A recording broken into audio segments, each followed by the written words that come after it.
They said weakness had no place in Iron Fang territory. They said an Omega like Kale Rowan deserved nothing but scraps and shadows. But tonight, in the frozen wilderness where even predators feared to tread, Kael made a choice that would shake the foundations of power itself. He chose 3 lives over his own survival. When the Alpha King arrived with eyes like winter steel, searching for corruption in the bloodlines, he never expected to find the kingdom's greatest secret hidden in the hands of its most invisible outcast. This is the story of how the forgotten became unforgettable. Stay until the end to see how one act of defiance sparked a revolution. Drop a like and comment which city you're watching from. The wind cut through Iron Fang territory like a blade forged in the frozen heart of the northern wastes. It howled through the pine forests, stripped bark from ancient trees, and drove needles of ice into any flesh foolish enough to face it unprotected. In this unforgiving land, survival wasn't a right. It was a privilege earned through strength, ferocity, and the ruthless elimination of anything weak. Kale Rowan had learned that lesson before he could walk. He pressed himself against the rough stone wall of the grain storage, his thin frame barely visible in the pre-dawn darkness. His breath came in shallow, controlled puffs, white ghosts that dissipated instantly in the savage cold. Around him, the pack settlement stirred with the brutal efficiency of a war machine preparing for another day of dominance. Wolves. All of them. Shifters whose blood carried the ancient magic of transformation, whose strength could shatter bone, whose loyalty to the pack hierarchy was absolute, all except Kyle. "Omega!" someone spat as they passed, the word carrying more venom than a serpent's bite. Kale didn't look up. He'd learned that too. Invisibility was survival. The pack member's boots crunched past in the frozen mud, and Kyle released a breath he hadn't realized he'd been holding. Omega, the lowest rank. The designation that marked him as less than nothing in a society that worshipped power. While Alphas commanded and Betas served with pride, Omegas existed in the cracks, unwanted, unvalued, barely tolerated. They received the scraps after everyone else had eaten. They took the work no one else would touch.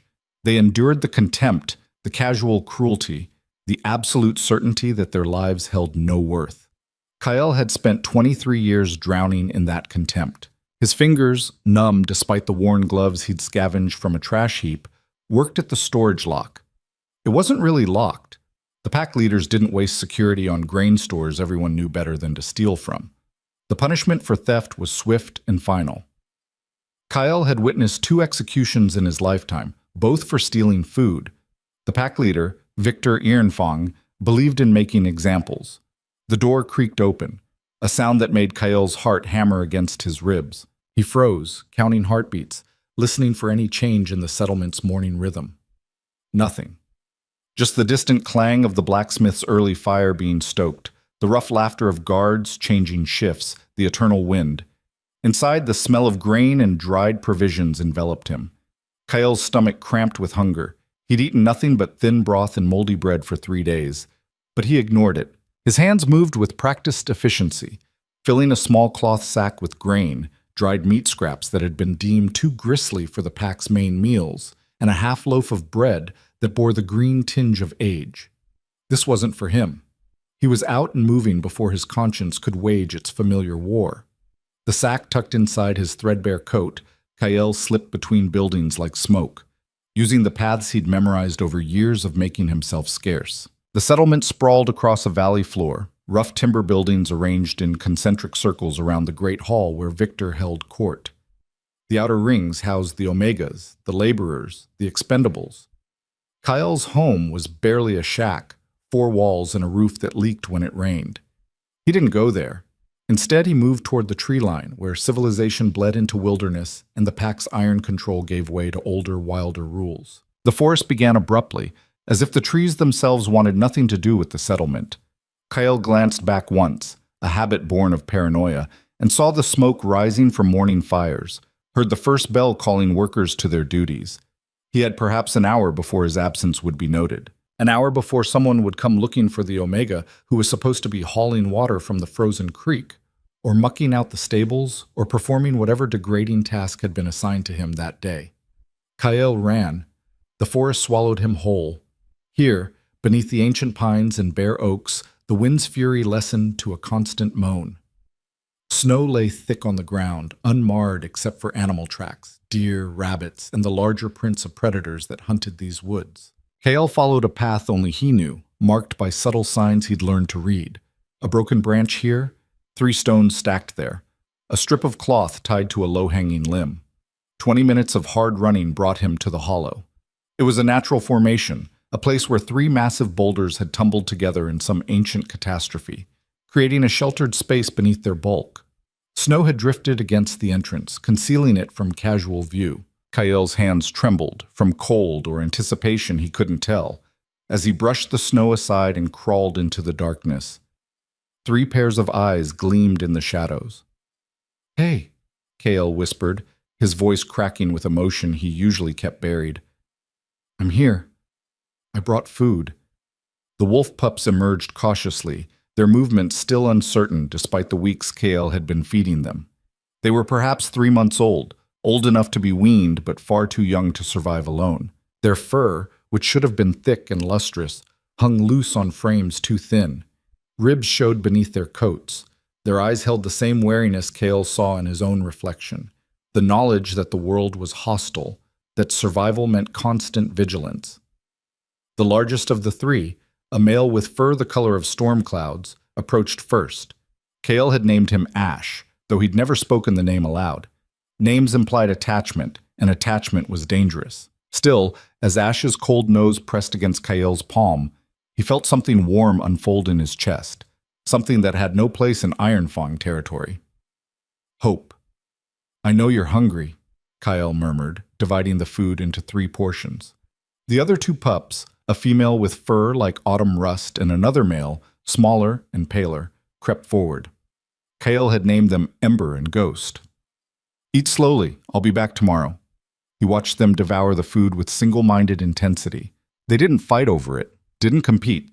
They simply ate with the desperation of creatures who understood that every meal might be their last. When they'd finished, they looked at him with something that might have been trust, might have been simple recognition that he was the source of their survival. Kael reached out slowly, letting Ash sniff his hand before scratching behind the pup's ears. The trust this simple gesture represented nearly broke him. In a world that had given him nothing but contempt, these 3 abandoned lives looked at him and saw something worth approaching. "I don't know why you're out here," Kael whispered. "I don't know who left you or why, but I won't let you die. I promise." It was an absurd promise. Kael had no resources, no power, no protection. He was stealing food to keep them alive, risking execution with every visit. If the pack discovered what he was doing, feeding pups that had been abandoned, that had clearly been deemed unworthy of life, the consequences would be catastrophic. But Kael had made the promise anyway, because some part of him understood these pups in a way he understood nothing else. They were outcasts, invisible, forgotten, just like him. A branch cracked in the distance. Kael's head snapped up, his entire body going rigid. The pups sensed his fear and retreated into the hollow's depths, their eyes vanishing into shadow. Kael remained perfectly still, listening with every sense he possessed. Another crack. Closer. Someone was in the forest. Someone was moving toward the hollow. Kael's mind raced through possibilities, each worse than the last. Had someone followed him? Had his theft been discovered? "I know you're out here, Omega." The voice froze Kael's blood. He recognized it instantly. Marcus, one of Victor's enforcers, a beta with a reputation for cruelty and an absolute loyalty to pack hierarchy. Marcus had been the one to break Kael's ribs 2 winters ago when Kael had accidentally bumped into him in the Great Hall. The beating had lasted until Kael couldn't breathe without pain. "Come out, little Omega," Marcus called, his voice carrying false warmth. "I just want to talk." Kael didn't move, couldn't move. His entire existence depended on invisibility, on avoiding notice, on never giving them a reason to focus their attention on him. If Marcus found him here, if Marcus discovered the pups, the footsteps came closer. Through the small gaps between the boulders, Kael could see Marcus's boots crunching through the snow, following Kael's tracks with the patience of a hunter who knows his prey is cornered. Victor's asking where you are, Marcus continued. Said you had work assigned. Said you disappeared before dawn. Now why would an Omega risk punishment just to run into the woods? A pause. Unless he's hiding something. Kale's hand moved slowly to the hunting knife he kept hidden in his boot. A weapon he'd taken from a drunk pack member years ago. It was small, barely sharp, probably useless against a trained beta. But it was all he had. Marcus's shadow fell across the hollow's entrance. Found your little hideaway, Marcus said, and Kyle could hear the smile in his voice, the pleasure of a predator who'd cornered something helpless. What have you got in there, Omega? Stolen goods? A secret stash? Kale's fingers closed around the knife handle. Behind him, in the darkness, the pups made no sound. They understood danger when it arrived. Marcus crouched, peering into the hollow. His eyes hadn't adjusted to the darkness yet. Kyle could see him squinting, trying to make out shapes in the shadows. In another few seconds, his vision would clear. He'd see Kyle. He'd see the pups. And then it would be over. I'm going to count to 3, Marcus said, his voice hardening. And then I'm coming in there. 1. I'm not hiding anything. Kale spoke before he could stop himself, before fear could paralyze his voice. He crawled forward, emerging from the hollow with his hands visible, the knife remaining hidden in his boot. Snow clung to his thin coat as he stood, making himself as non-threatening as possible. Marcus straightened, disappointment flickering across his scarred face. He'd been hoping for resistance, for an excuse. Then what are you doing out here? Marcus demanded. Checking traps, Kale lied, the words coming automatically. For rabbits. I set them last week. It wasn't completely a lie. Kale did set traps, though he rarely caught anything. The explanation was plausible enough that Marcus's eyes narrowed with suspicion rather than certainty. Victor doesn't pay you to hunt, Marcus said. He pays you to work. He doesn't pay me at all, Kyle replied quietly. I work for food and shelter, the same as I've always done. It was dangerous to contradict Marcus, even with truth, but sometimes the truth was the only shield available. Marcus's face darkened, but before he could respond, another voice cut through the forest. Marcus! Both men turned. Another enforcer was approaching through the trees, his expression urgent. What? Marcus snapped. Victor wants all senior pack members at the Great Hall, now. The enforcer's eyes flicked to Kale with contempt, then back to Marcus. There's been an announcement. Marcus hesitated, clearly torn between continuing his interrogation and obeying the summons. Pack hierarchy won. It always did. This isn't finished, Marcus told Kale, pointing a thick finger at him. You get back to the settlement. You do your work. And if I catch you shirking again, I'll make sure Victor knows exactly how useless you are. He turned and strode away, the other enforcer falling into step beside him. Their voices faded into the wind, leaving Kyle alone in the sudden, ringing silence. For a long moment, Kyle didn't move. His legs felt like water. His hands shook so badly he had to clench them into fists. That had been close. Too close. Behind him, a soft whine emerged from the hollow. Kyle turned back, crouching at the entrance. Ash had poked his head out, his storm-gray eyes fixed on Kale with an expression that seemed almost concerned, as if the pup understood how much danger Kale had just been in. I'm fine, Kyle whispered, reaching out to stroke the pup's head. But I need to go. I'll come back tomorrow. I promise. He stood and ran, following a different path back to the settlement, his mind already working on explanations, excuses, ways to deflect attention. The forest blurred around him, but one thought remained crystal clear. He'd promised those pups he wouldn't let them die. And unlike every other promise the world had broken with him, he intended to keep this one, even if it killed him. The Great Hall dominated the settlement center, a massive timber structure with a roof of slate and walls thick enough to withstand siege. It was where Victor held court, where pack justice was dispensed, where the hierarchy was reinforced through ritual and brutality. By the time Kyle slipped back into the settlement, half the pack had gathered outside the hall's entrance. He joined the crowd's edge, making himself small, invisible. No one acknowledged him. Omegas weren't expected to attend pack gatherings unless specifically summoned for punishment or example. But something about the energy crackling through the crowd made Kyle stay.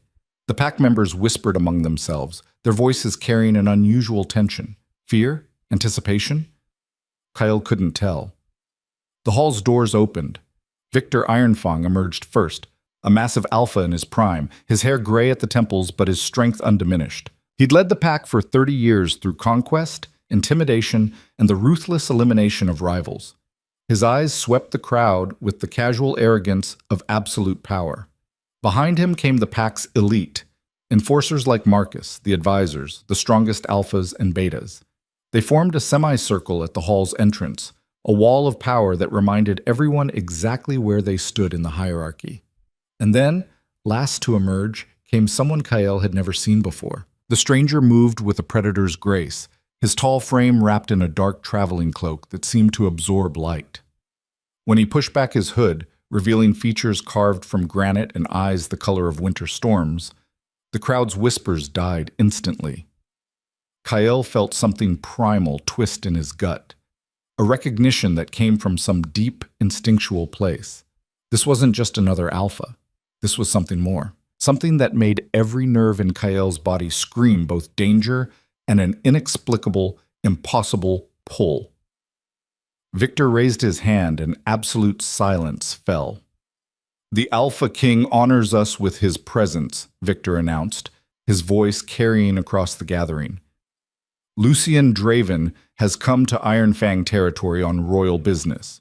You will show him the respect his station demands." The Alpha King. The words rippled through the crowd like electricity. Kale's breath caught. He'd heard stories, of course. Everyone had. Lucy Draven, who'd unified the northern territories through force and cunning, who commanded the loyalty of a dozen packs, whose power was said to be unmatched even among alphas.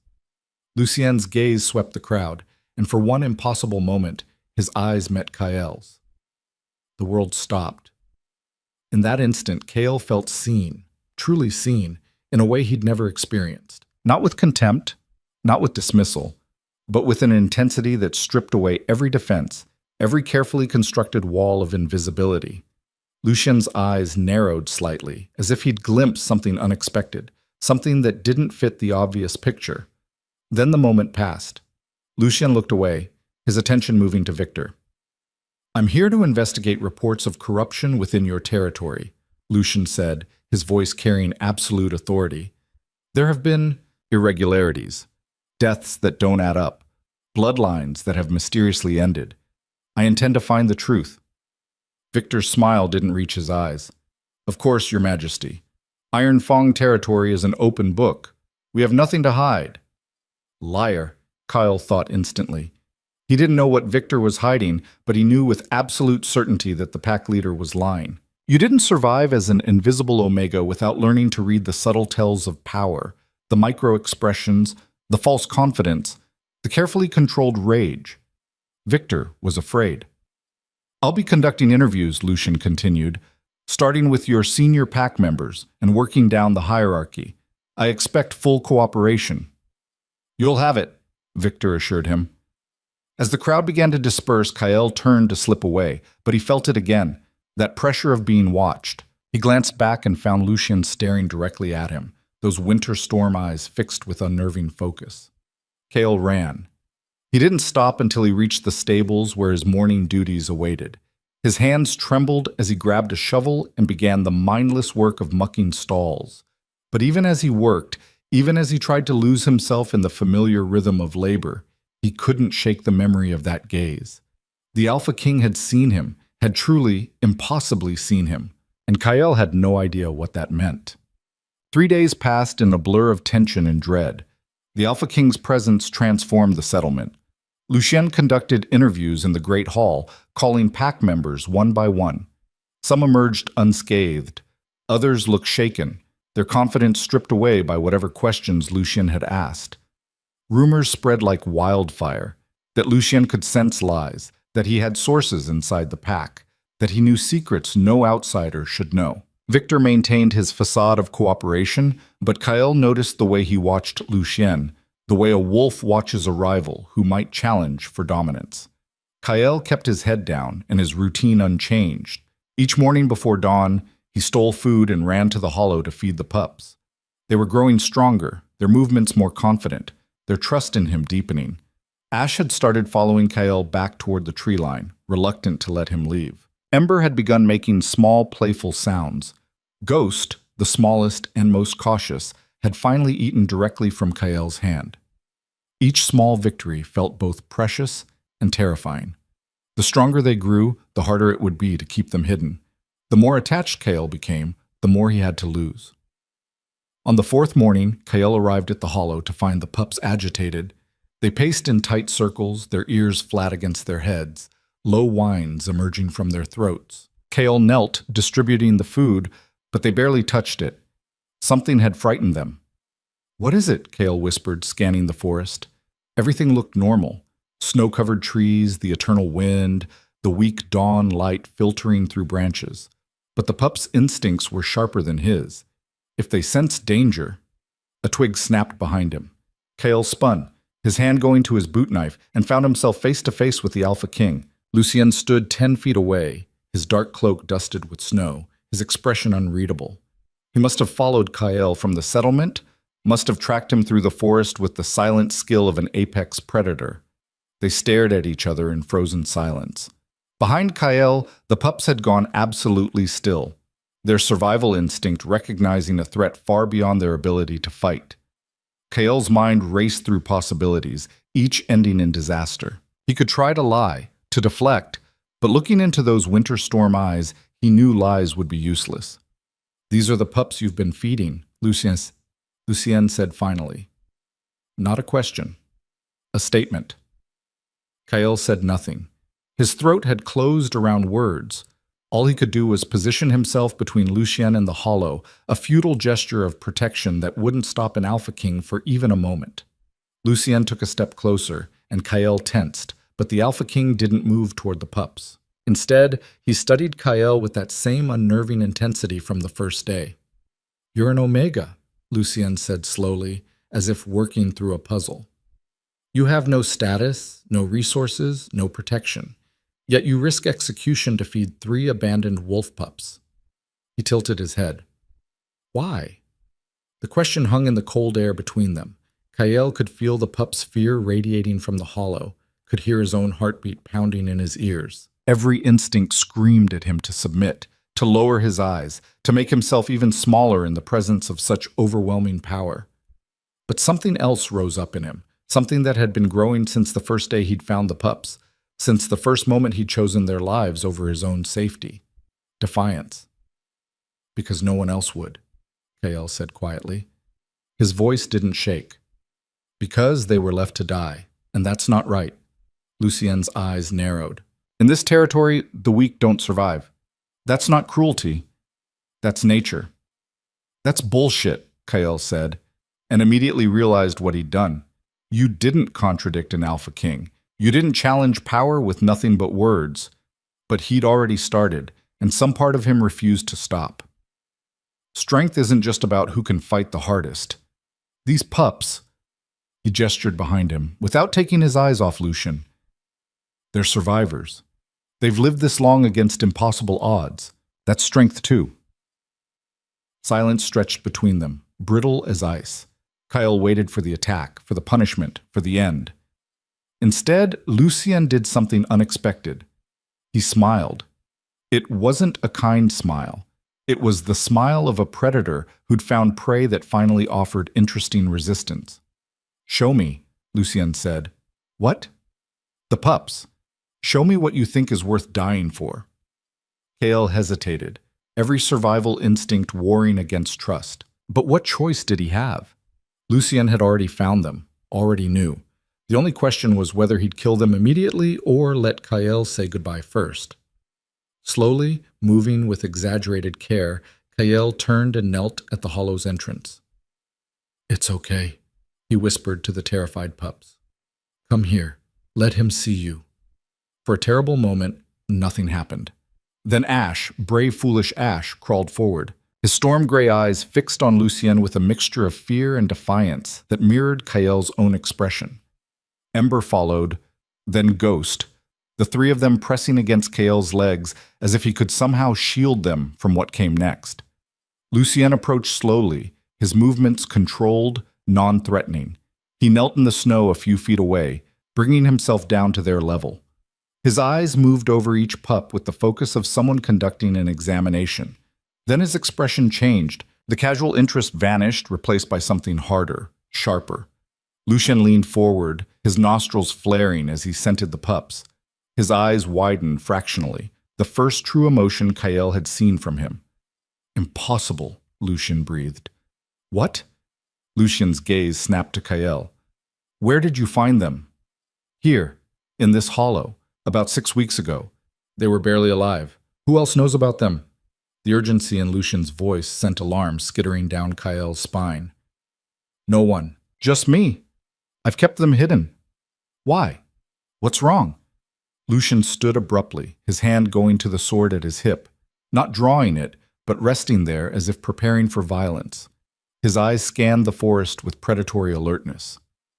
These pups, Lucien said quietly, carry the bloodline of House Silvermane, a noble family that was wiped out in a plague 3 years ago. He looked back at Kael. Or so everyone was told. The words hung in the air, heavy with implication. Kael's mind struggled to process what he was hearing. I'm saying these pups shouldn't exist, Lucien interrupted. I'm saying if they're Silvermane heirs, their entire family was murdered, not killed by plague. I'm saying someone went to great lengths to eliminate a rival bloodline and make it look natural. His expression hardened. And I'm saying whoever did that will kill anyone who threatens to expose the truth. Kael's blood turned to ice. Victor. Very likely. Lucien's eyes met his. Which means you, Omega, have been protecting the kingdom's most dangerous secret. And if Victor discovers what you know... A branch cracked in the distance. Not the small snap of an animal moving through undergrowth, but the heavy crack of something large moving fast. Lucien's hand closed around his sword hilt. Run, he said quietly. What? Take the pups. Run, now. But before Kael could move, figures emerged from the trees. Marcus appeared first, flanked by 5 other enforcers, all armed, all wearing expressions of grim purpose. Behind them came more pack members, spreading out in a loose circle that surrounded the hollow. And at the center, moving with absolute confidence, came Victor Ironfang. Your Majesty, Victor said, his voice carrying false warmth, I heard you'd wandered into the forest. These woods can be dangerous for those unfamiliar with the territory. His eyes moved to Kael, and all pretense of warmth vanished. I see you've found our troublesome Omega and his little pets. Kael's hand moved instinctively toward his boot knife, but Lucien's voice stopped him. Don't. The word wasn't a command. It was a warning. Victor had brought at least a dozen enforcers. Even an Alpha King couldn't fight those odds without casualties. And the first casualty would be Kael. Victor smiled, reading the tactical situation perfectly.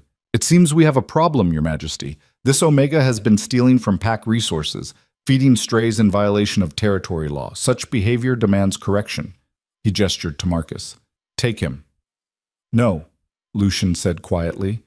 The single word stopped everyone cold. Marcus hesitated, looking between the Alpha King and his pack leader, uncertainty flickering across his face. Victor's smile didn't waver. With respect, Your Majesty, this is an internal pack matter. Those pups are House Silvermane heirs, Lucien interrupted, which makes them my concern, not yours. And this Omega, he moved slightly, positioning himself between Kael and the enforcers, is under my protection as of this moment. The forest went absolutely silent. Victor's mask finally cracked, rage bleeding through his careful control. You overstep, Lucien. Do I? Lucien's hand remained on his sword. Then perhaps you can explain how 3 Silvermane pups ended up abandoned in your territory. How a bloodline you claimed was wiped out by plague somehow produced heirs. How convenient it was that their entire family died just as you were consolidating power in this region.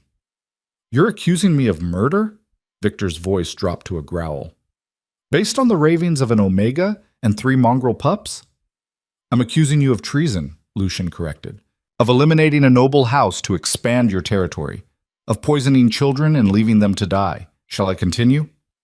Victor's hand moved to his own weapon, Around the clearing, enforcers shifted, hands moving to swords and axes.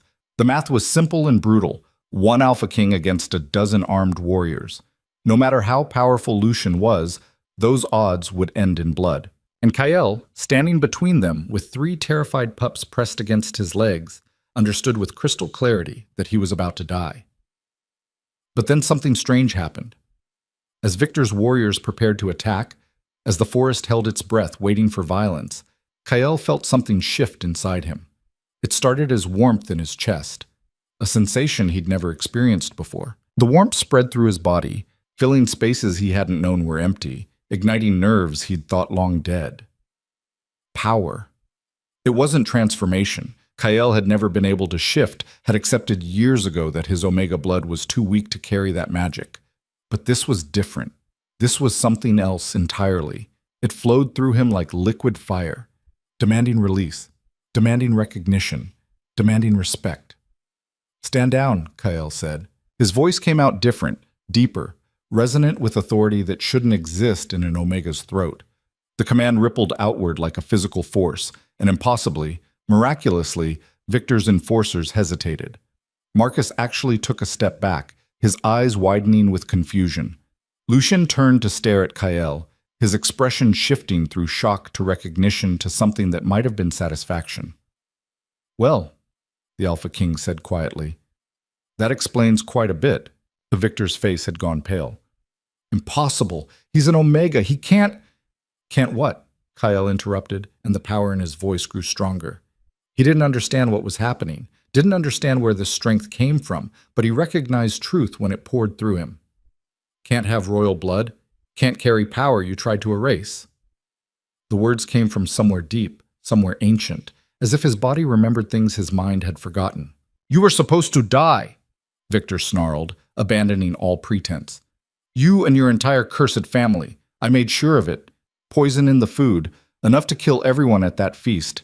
And it did. Everyone died." He pointed at Kael with shaking fury.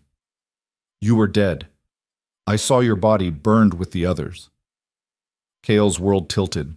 Memories he didn't know he had surfaced like drowning swimmers finding air. A feast, laughter, his mother's face, the sudden sickness, the screaming, the pain, and then nothing. Just waking in darkness, alone, forgotten, rebuilt as someone else entirely. "Silvermane," Kael whispered. The name fit like a key in a lock he'd never known existed. "My family was Silvermane." "Your family was weak," Victor spat. "They stood in the way of progress, of strength. I did what needed to be done."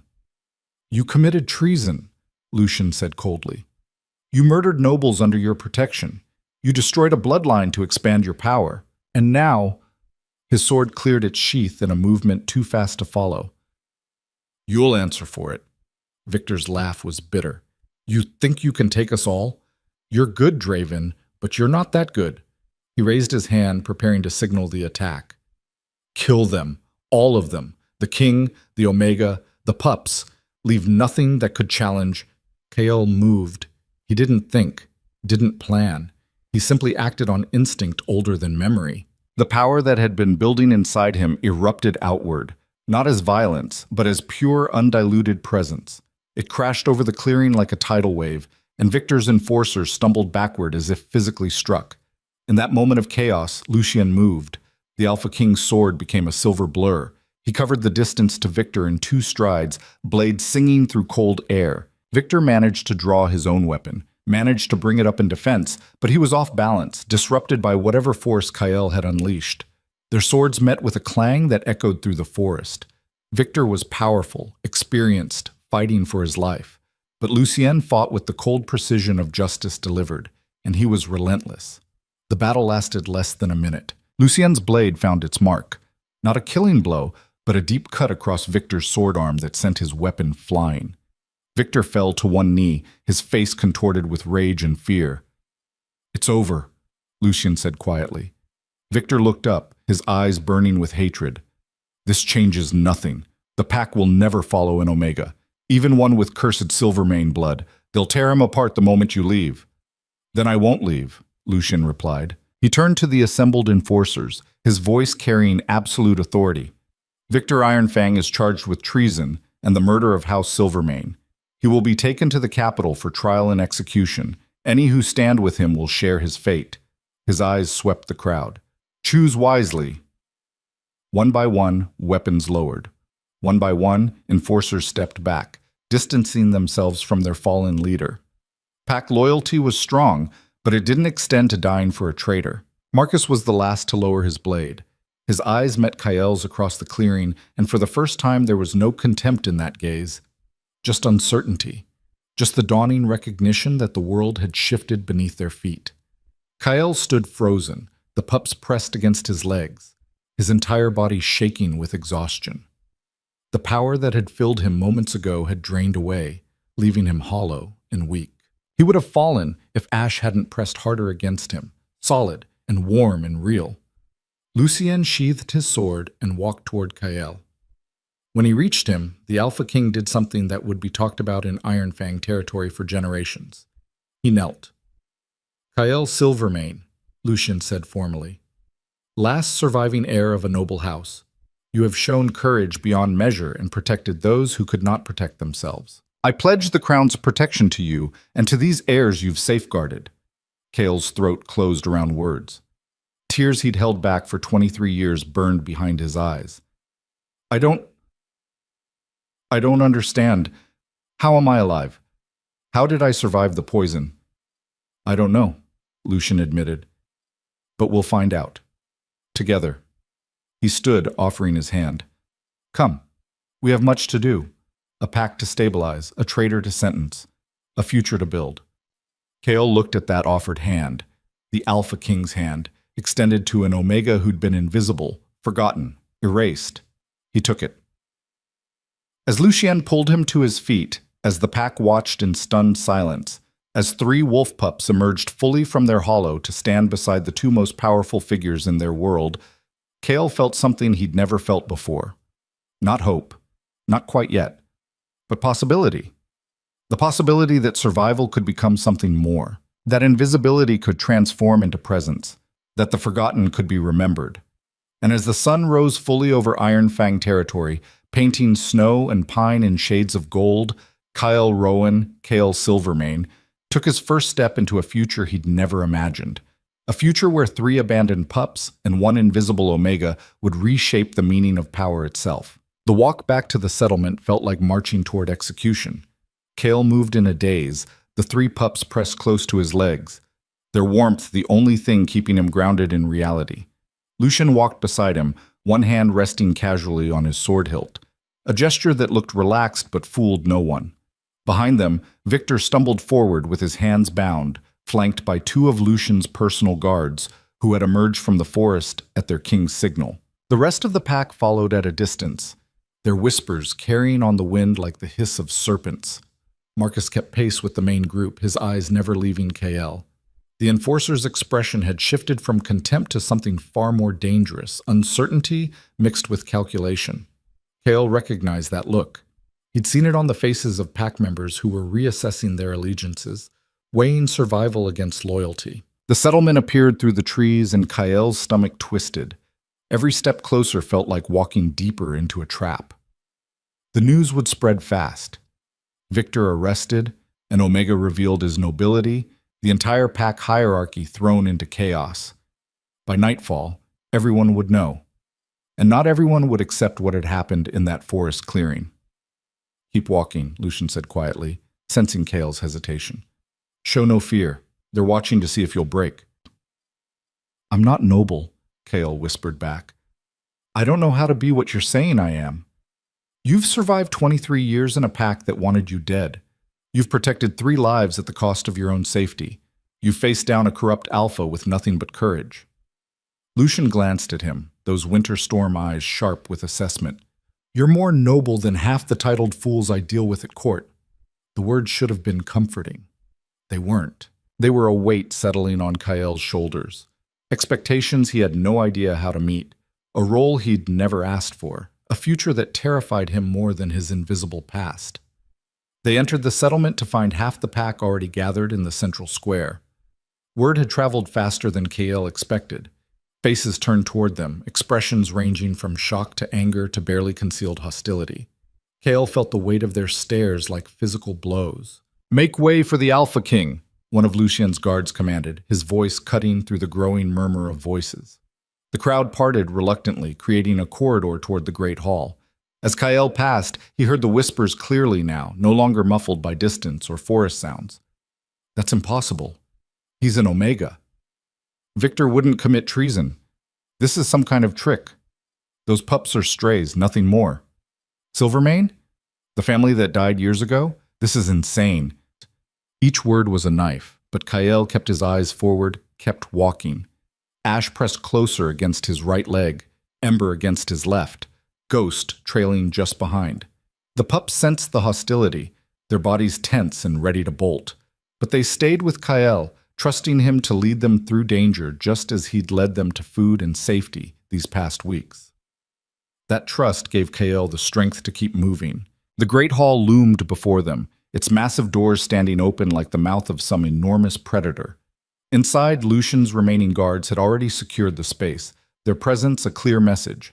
The Crown controlled this territory now, not the pack. "Bring him," Lucien ordered, gesturing to Victor. The fallen pack leader was hauled forward and forced to his knees in the center of the hall. Blood still seeped from the wound on his arm, staining the wooden floor. His face was pale with pain and rage, but his eyes held a dangerous cunning that made Kyle's instincts scream warnings. Lucien positioned himself before Victor, his posture radiating authority. Kale stood to the side with the pups, wanting nothing more than to disappear into the shadows where he'd spent his entire life. But Lucien had placed him in full view, a deliberate choice that made every pack member filing into the hall stare. "Witnesses," Lucien announced as the hall filled. "This proceeding requires witnesses.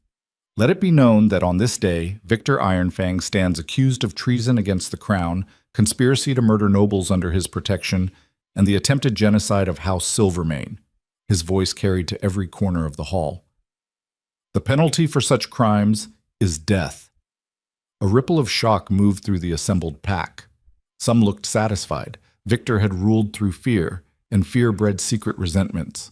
But others looked angry, their loyalty to their pack leader stronger than their fear of the Crown. "I demand trial by combat," Victor said suddenly, his voice stronger than his wounded condition suggested. "As is my right, under ancient law." Lucien's expression didn't change. "Denied. You'll have a trial before the Crown's justice in the capital." "The law is clear," Victor interrupted. "Any alpha accused of capital crimes may demand combat to prove his innocence before the ancestors." He looked around the hall, his eyes sharp with calculation. Unless the Alpha King fears ancient tradition? It was a clever trap. Lucien could refuse, but doing so would make him look weak, afraid, unwilling to honor the old ways. In territories like Ironfang, where tradition was sacred, such perception could undermine the Crown's authority. Lucien's jaw tightened.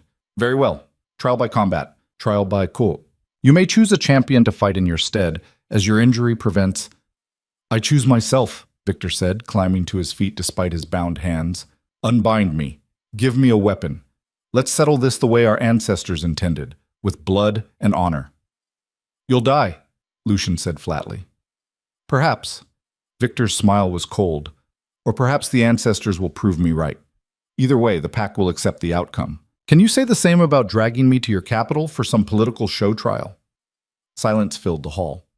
Kale could feel the pack's attention shifting, weighing Victor's words.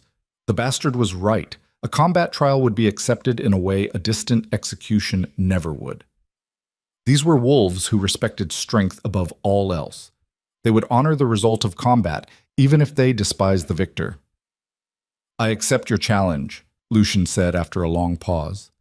He gestured to his guards. "Unbind him. Give him a sword." As Victor's bonds fell away, as someone pressed a blade into his hands, Kyle felt cold dread settle in his gut. Victor was wounded, yes, but he was also desperate. Desperate men fought without restraint, without concern for their own survival. They became purely dangerous. The hall's center was cleared. Pack members pressed against the walls, forming a rough circle around the two alphas. Someone brought Lucien a practice sword, lighter than his personal blade but sharp enough to kill. The Alpha King tested its weight with a few experimental swings, his movements fluid and controlled. Victor rolled his injured shoulder, his face contorting with pain, but when he raised his sword, his grip was steady. "Before we begin," he said loudly, "I want the pack to understand what this is really about." His eyes found Kael. "That creature claims to be Silvermane, claims my careful leadership was somehow treason, but I've ruled this territory for 30 years. I've kept us strong, kept us pure. And this," he gestured at Kael with his sword, "this weak Omega who can't even shift, who skulks in shadows and steals food, this is what you're supposed to believe is noble?" Murmurs of agreement rippled through the crowd. Kael felt their eyes on him, felt their doubt like acid on skin. "I've seen him hauling shit from the stables," someone called out. "Seen him eating scraps. If that's noble blood, I'm the moon goddess." Laughter, harsh and bitter, echoed through the hall. "Enough," Lucian said coldly. "This is trial by combat, not political theater. Fight or yield, Victor. Those are your options." "I'll fight," Victor snarled. "And when I win, when I prove the ancestors favor me, we're going to have a long conversation about Omegas who tell lies and kings who believe them." The two alphas began to circle each other, their blades catching torchlight. Kael wanted to look away but couldn't. The pups pressed against his legs, their bodies trembling with tension they didn't fully understand. Ash growled low in his throat, a sound that would have been threatening if it came from a full-grown wolf instead of a pup.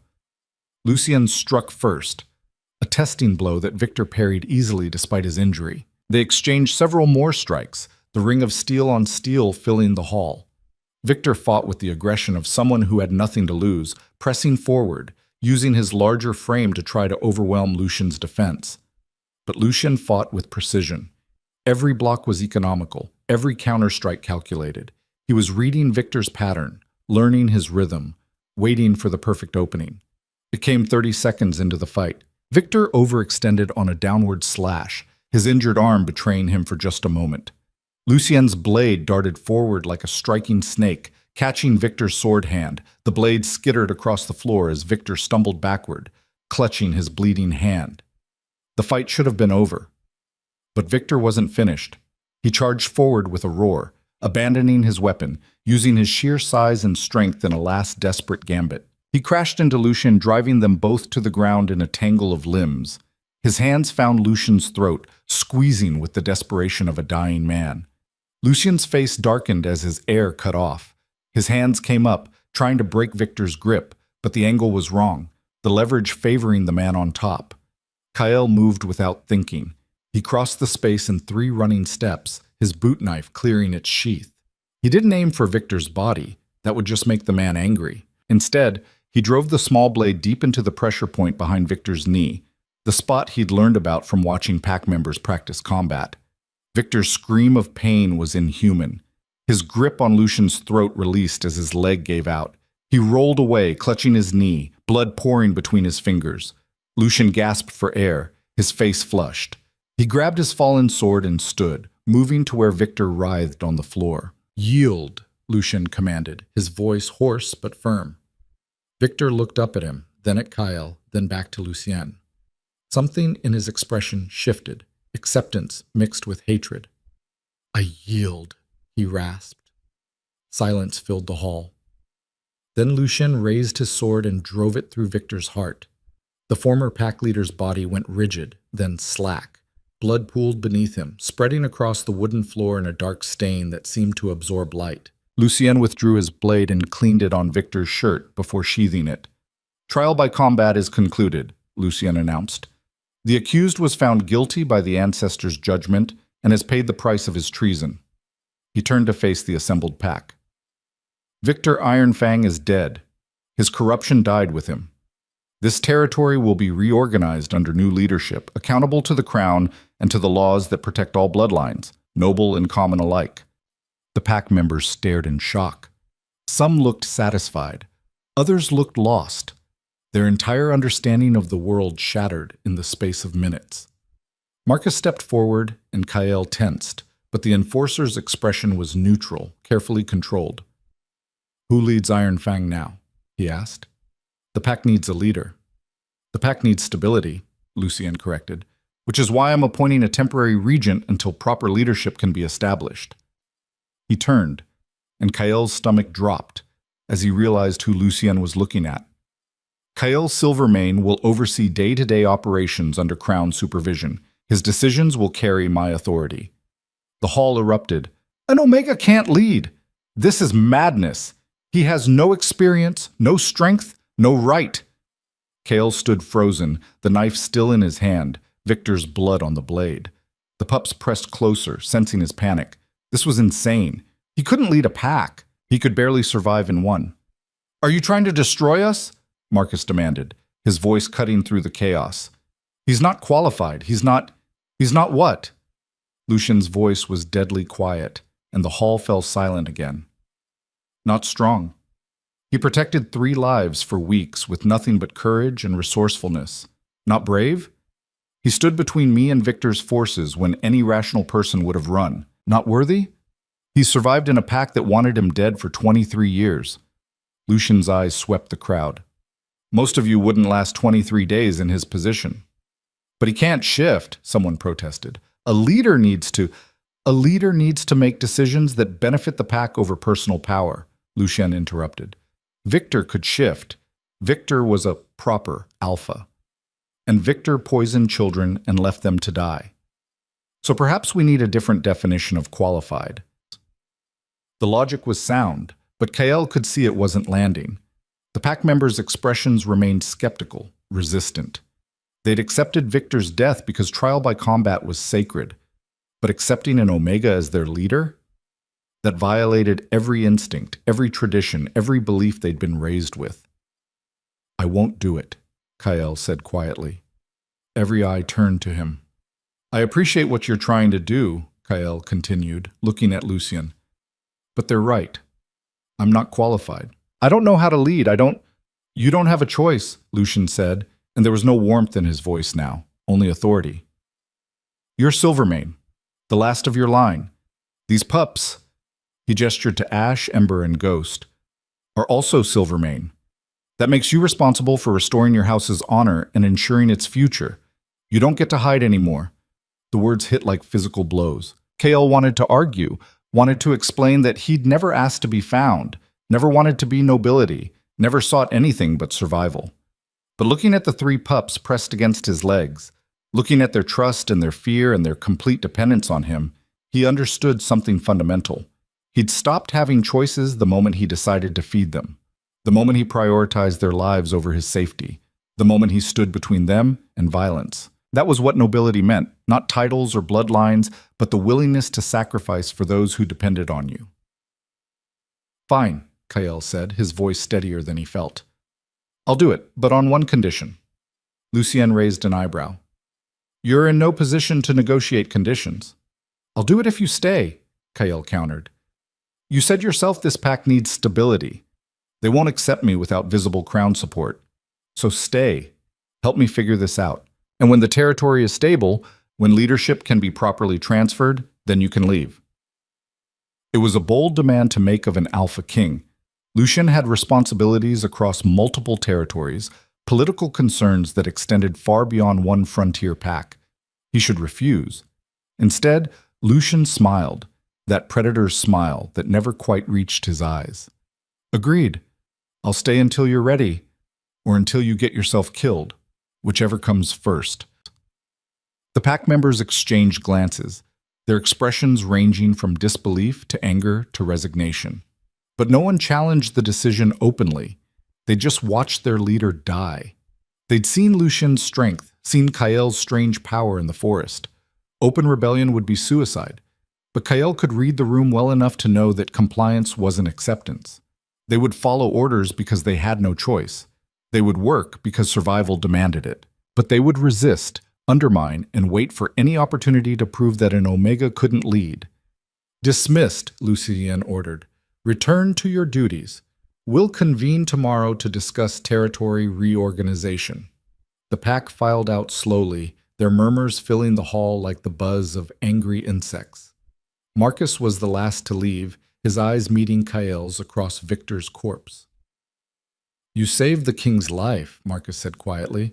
That was brave, maybe even admirable. He paused. But it doesn't make you a leader. And this pack? We eat weakness. You're going to have to be stronger than you've ever been. Because the moment you show vulnerability, the moment you make a mistake. He didn't finish the sentence.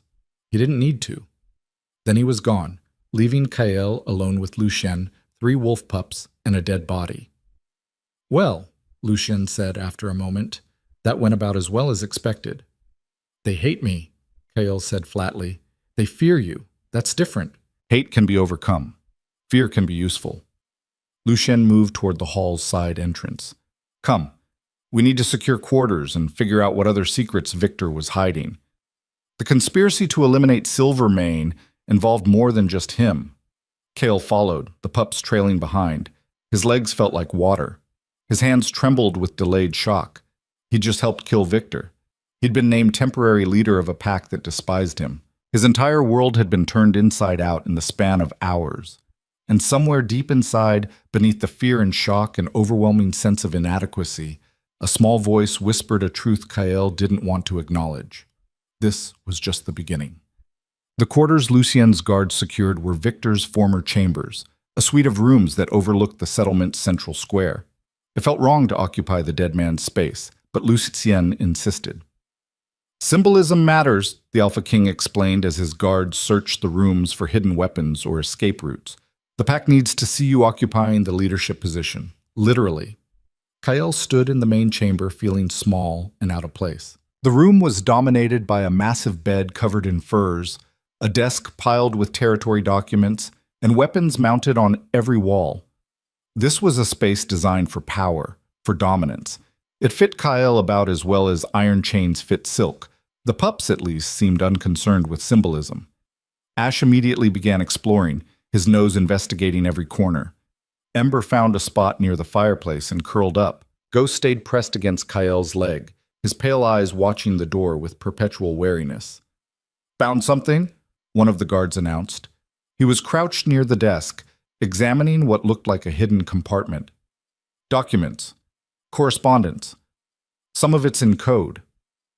Lucien crossed the room in 3 strides. He pulled out several papers, his eyes scanning quickly. His expression darkened with each page.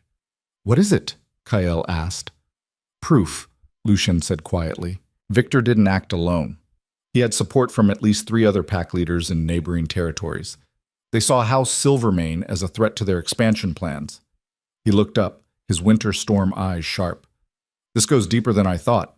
If we just executed Victor and left, these other conspirators would have moved against you within weeks. Kael felt ice settle in his stomach. Against me? I'm nobody. I don't threaten anyone. You're Silvermane, Lucien corrected. And now you're visible. You're a symbol of what they tried to destroy. As long as you live, as long as those pups live, the conspiracy isn't complete.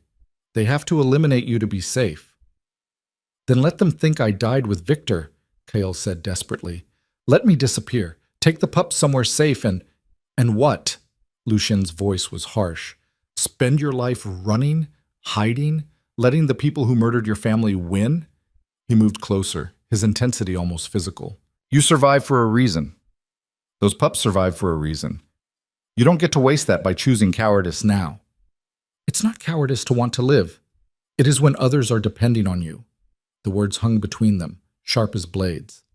Kael wanted to argue, wanted to make Lucien understand that he'd never asked for any of this, that all he'd wanted was to feed 3 abandoned pups, that he wasn't built for leadership or politics or standing against conspiracies. But then Ghost whimpered, pressing harder against Kael's leg, and Ash padded over to sit at his other side, and Ember raised her head from the fireplace to watch him with trusting eyes. 3 lives. 3 survivors who'd been left to die. 3 creatures who looked at Kael and saw safety.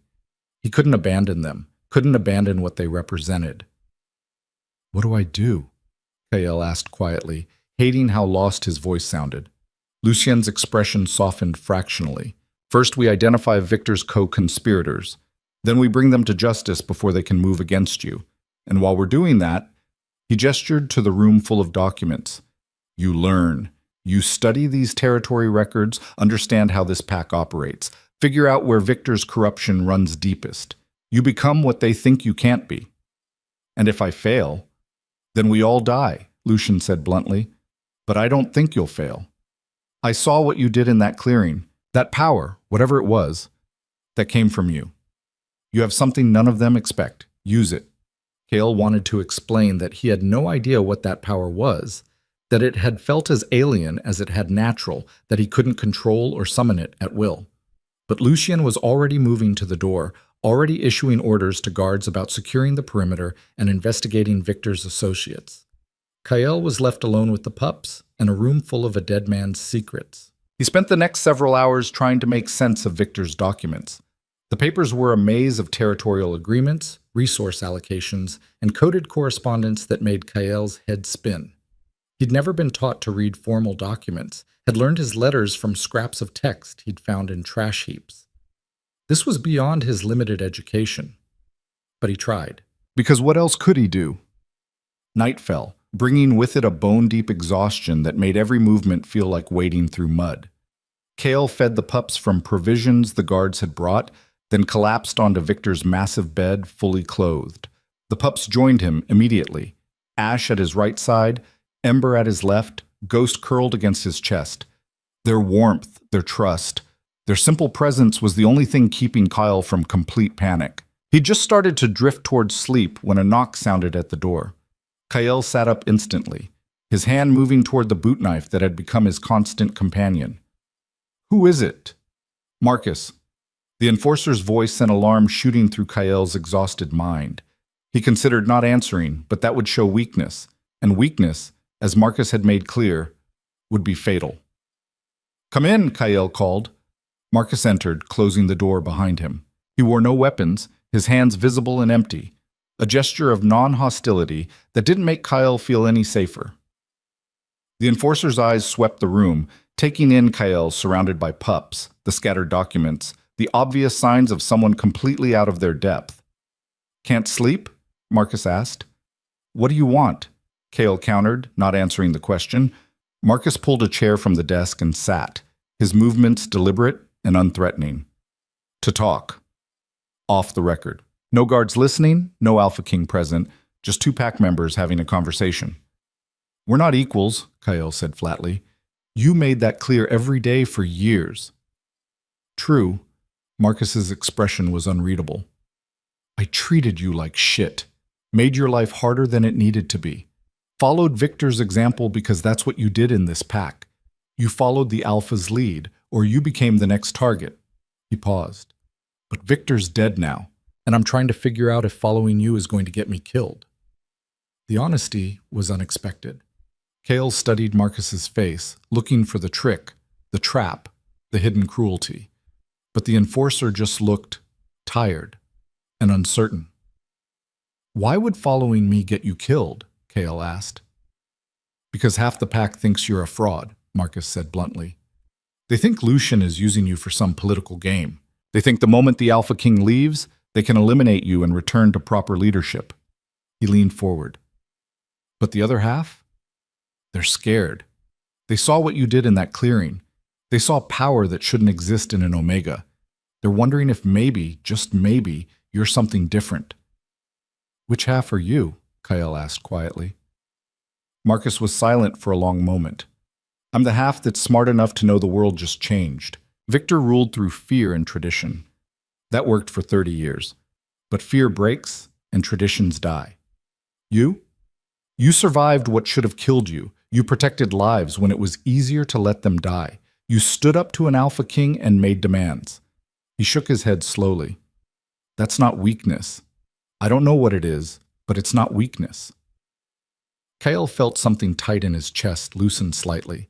Not trust, he wasn't foolish enough for that, but perhaps the beginning of understanding. "What do you want from me?" Kyle asked. "Proof that you can lead," Marcus replied.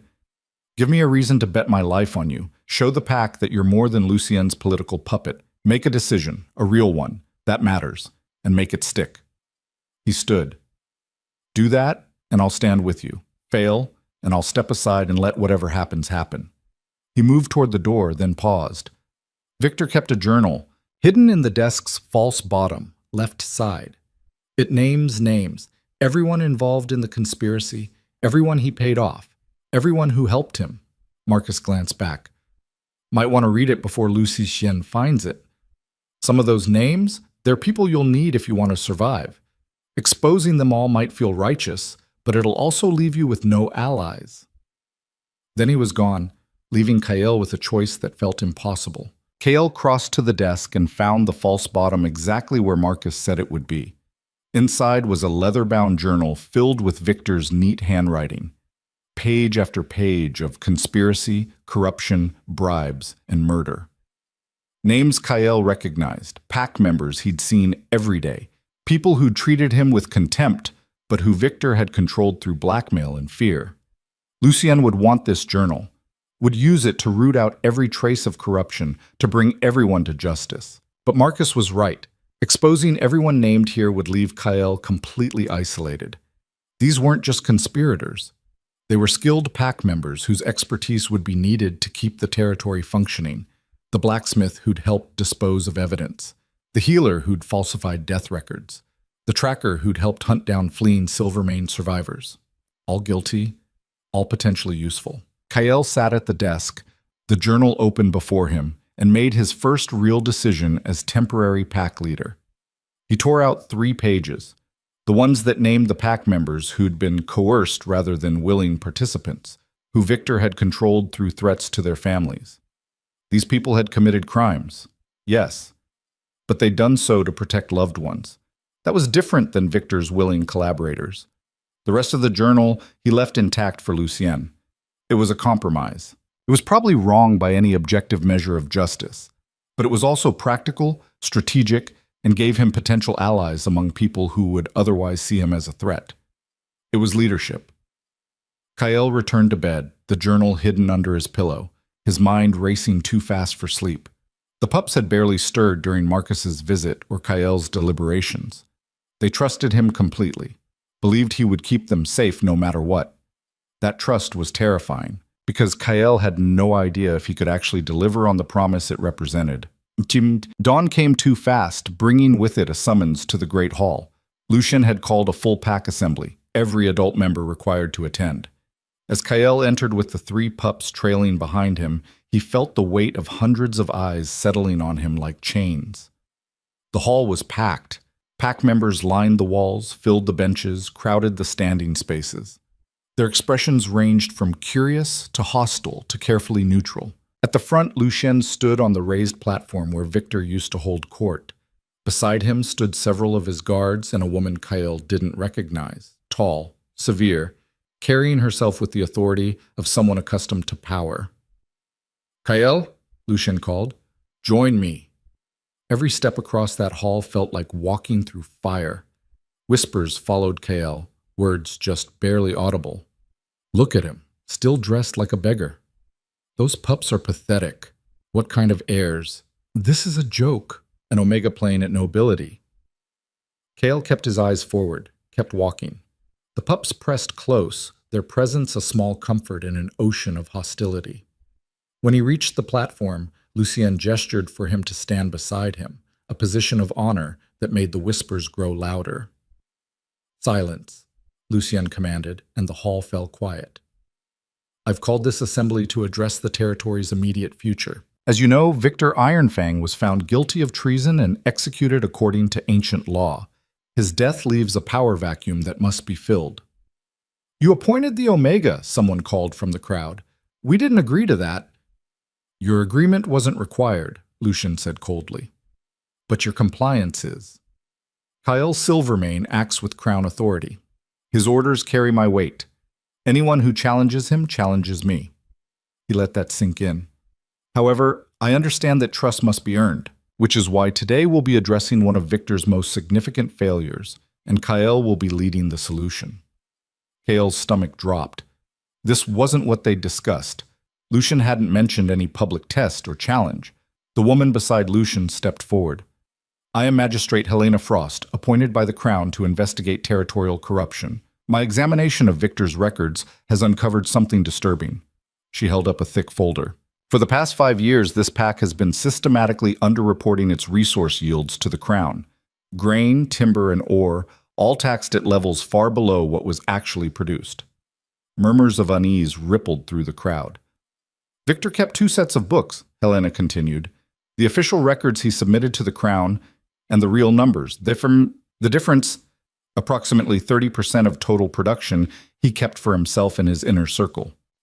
She looked directly at the assembled pack. That's theft from the Crown. It's also theft from you. That surplus should have been distributed among all pack members or used for territory improvements.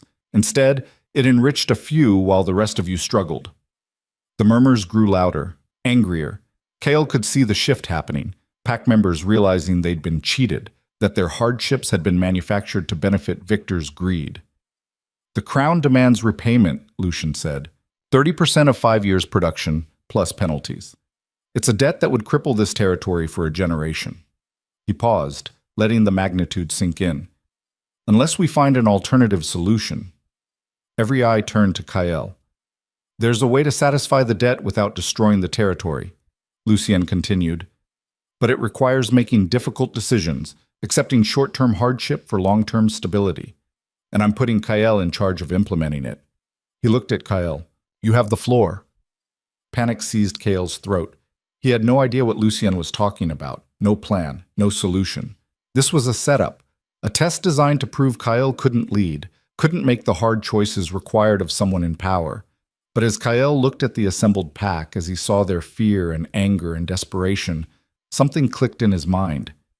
Victor had stolen from them, had used the pack's labor to enrich himself while pretending scarcity justified harsh conditions.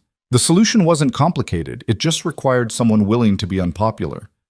Victor's personal wealth, Kael said, his voice steadier than he felt. Everything he accumulated through theft, we confiscate it. Gold, goods, property. We use it to pay the Crown's debt. That's not enough, Helena interjected. Victor's personal wealth covers perhaps 40% of what's owed. Then we sell his trade agreements, Kael continued, the plan forming as he spoke. Victor had exclusive contracts with merchants in 3 territories. Those contracts are valuable. We sell them to the highest bidder and use the proceeds to pay down more debt. Still short, Helena said, but her expression suggested she was impressed he'd gotten this far. Kael took a breath. This was the part that would make him hated. The remaining debt gets paid through increased production quotas. But, he spoke louder, talking over the immediate protests. Those quotas fall only on pack members who benefited from Victor's corruption. Anyone who received extra rations, better housing, or preferential treatment under Victor's rule pays back what they gained.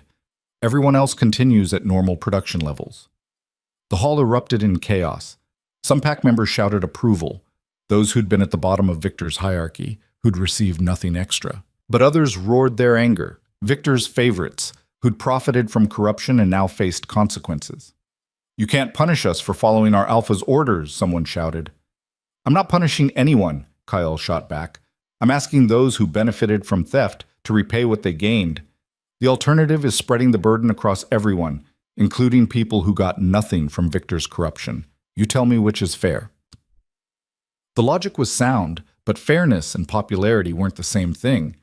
Kael could see the anger on faces throughout the crowd, people calculating how much they'd have to repay, how much harder their lives were about to become. Marcus stood from where he'd been sitting in the middle section. What about enforcers? He called out. We all got better rations under Victor. All got preferential treatment.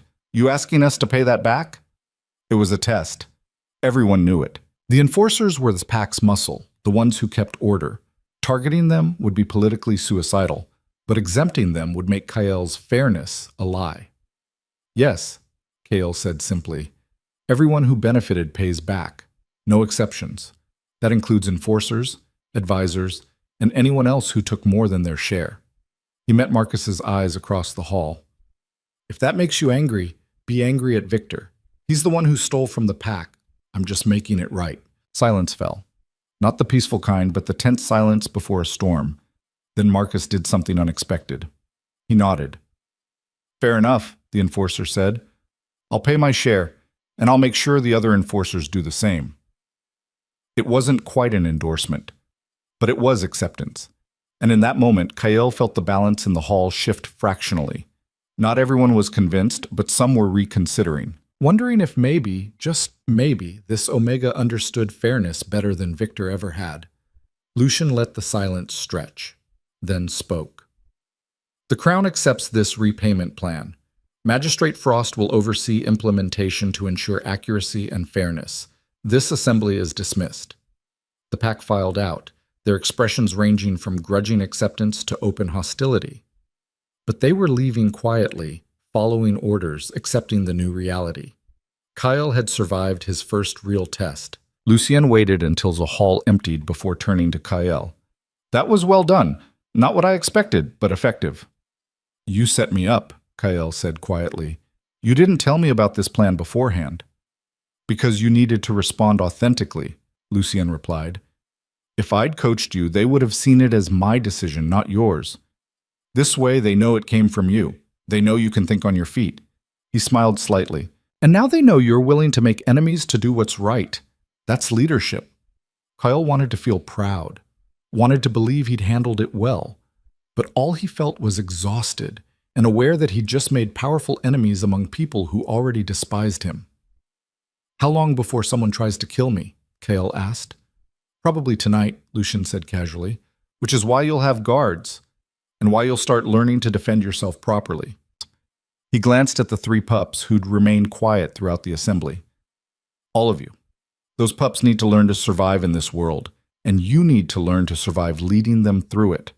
Kyle looked down at Ash, Ember, and Ghost. They stared back with complete trust, unaware of the target he'd just painted on all their backs.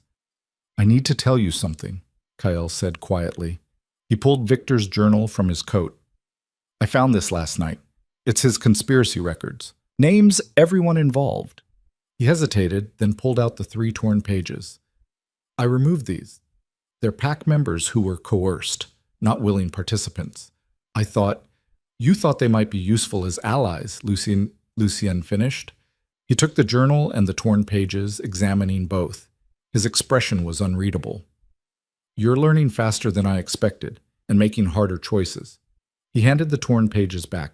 Keep these. Use them wisely. The people named here will owe you a debt for this mercy. Make sure they know it. It was approval. Tacit. Qualified. But real. Kale tucked the pages away, feeling the weight of them like burning coals against his chest. 3 people's lives in his hands. 3 people who would either become allies or future threats depending on how he handled this. Everything was threats and choices now. Everything was weighing consequences, calculating risks, trying to see 10 moves ahead when Kyle barely understood the current board. I don't know if I can do this, Kyle admitted quietly. I know, Lucien said. That's what makes you different from Victor. He never doubted, never questioned, never hesitated to destroy anything in his path. He placed a hand on Kyle's shoulder, a gesture that seemed almost paternal. You doubt because you care. You question because you think. You hesitate because you understand the weight of each decision. Those aren't weaknesses. They're what will make you a leader worth following. The words should have been comforting. They weren't. They were just more weight added to shoulders already buckling under impossible expectations. But Kyle straightened anyway, because 3 pups depended on him, because a pack, however reluctantly, was looking to him for direction, because he'd survived 23 years of hell and refused to let Victor's death be the end of his story. What's next? Kyle asked. Lucien's smile turned sharp. Next, we hunt conspirators. Victor's allies know you're alive now. They know you're protected, and they're going to make their move before you can consolidate power. His winter storm eyes glinted. So we're going to hit them first, hard, and you're going to lead the strike. Kale's stomach dropped. I don't know how to lead a military operation. Then you'll learn, Lucien said, starting tonight, because Victor's closest ally leads the Blackwood Pack 2 territories north, and according to that journal, he's planning to move against us within the week. He headed toward the door. Get some rest. You're going to need it. Tomorrow, we go to war. Kale stood alone in the empty hall, the 3 pups pressed against his legs, his entire world tilting on its axis. He'd wanted to survive, to feed 3 abandoned pups and stay invisible. Instead, he was marching toward war against enemies he didn't know, leading a pack that hated him, trying to restore a bloodline he barely remembered. And somewhere deep inside, beneath the fear and doubt and overwhelming sense of inadequacy, that same small voice whispered its truth. This was only the beginning. The real test, the real war, was still coming, and Kyle had no idea if he'd survive it. The war room smelled of old leather and pine smoke. Maps covered every surface, hand-drawn charts of territories, trade routes, and pack boundaries that had been negotiated through centuries of blood and compromise. Lucien stood at the center, his finger tracing a path through mountainous terrain that separated Iron Fang from Blackwood territory. Gregor Blackwood runs his pack like a military garrison, Lucien explained, his voice low and focused. He's paranoid, heavily fortified, and Victor's oldest ally. They grew up together, consolidated power together. If anyone knows the full extent of the Silvermane conspiracy, it's him. Kale studied the maps, trying to make sense of tactical symbols he barely understood. Marcus stood across the table, along with 3 other senior pack members Lucien had deemed trustworthy. Their expressions ranged from skeptical to openly hostile. None of them wanted to be taking orders from an Omega. Blackwood has 40 fighters, Marcus said. We have maybe 25 who aren't compromised by Victor's corruption. The math doesn't work. The math works if we're smart about it, Lucien countered. Gregor expects retaliation eventually, but not this soon. Not led by Kyle. We use that surprise. Led by an Omega who's never fought in his life. One of the other pack members, a woman named Sarah with scars across her face, said flatly. That's not surprise. That's suicide. Then teach me, Kyle said quietly. Every eye turned to him. He'd been silent for most of the planning session, absorbing information, trying to understand tactics and strategy that felt completely foreign. But Sarah's contempt had sparked something in him. Not anger, but a cold determination that surprised even himself. You have 1 night to teach me what I need to know, Kyle continued. 1 night to prepare. Then we move at dawn. Because if we wait, if we give Gregor time to strike first, people in this settlement will die. Maybe all of us. He met Sarah's hostile gaze. So teach me, or watch me fail. Your choice. Sarah's expression didn't soften, but something flickered in her eyes, maybe respect, maybe just acknowledgement that Kyle wasn't running from the impossible task ahead.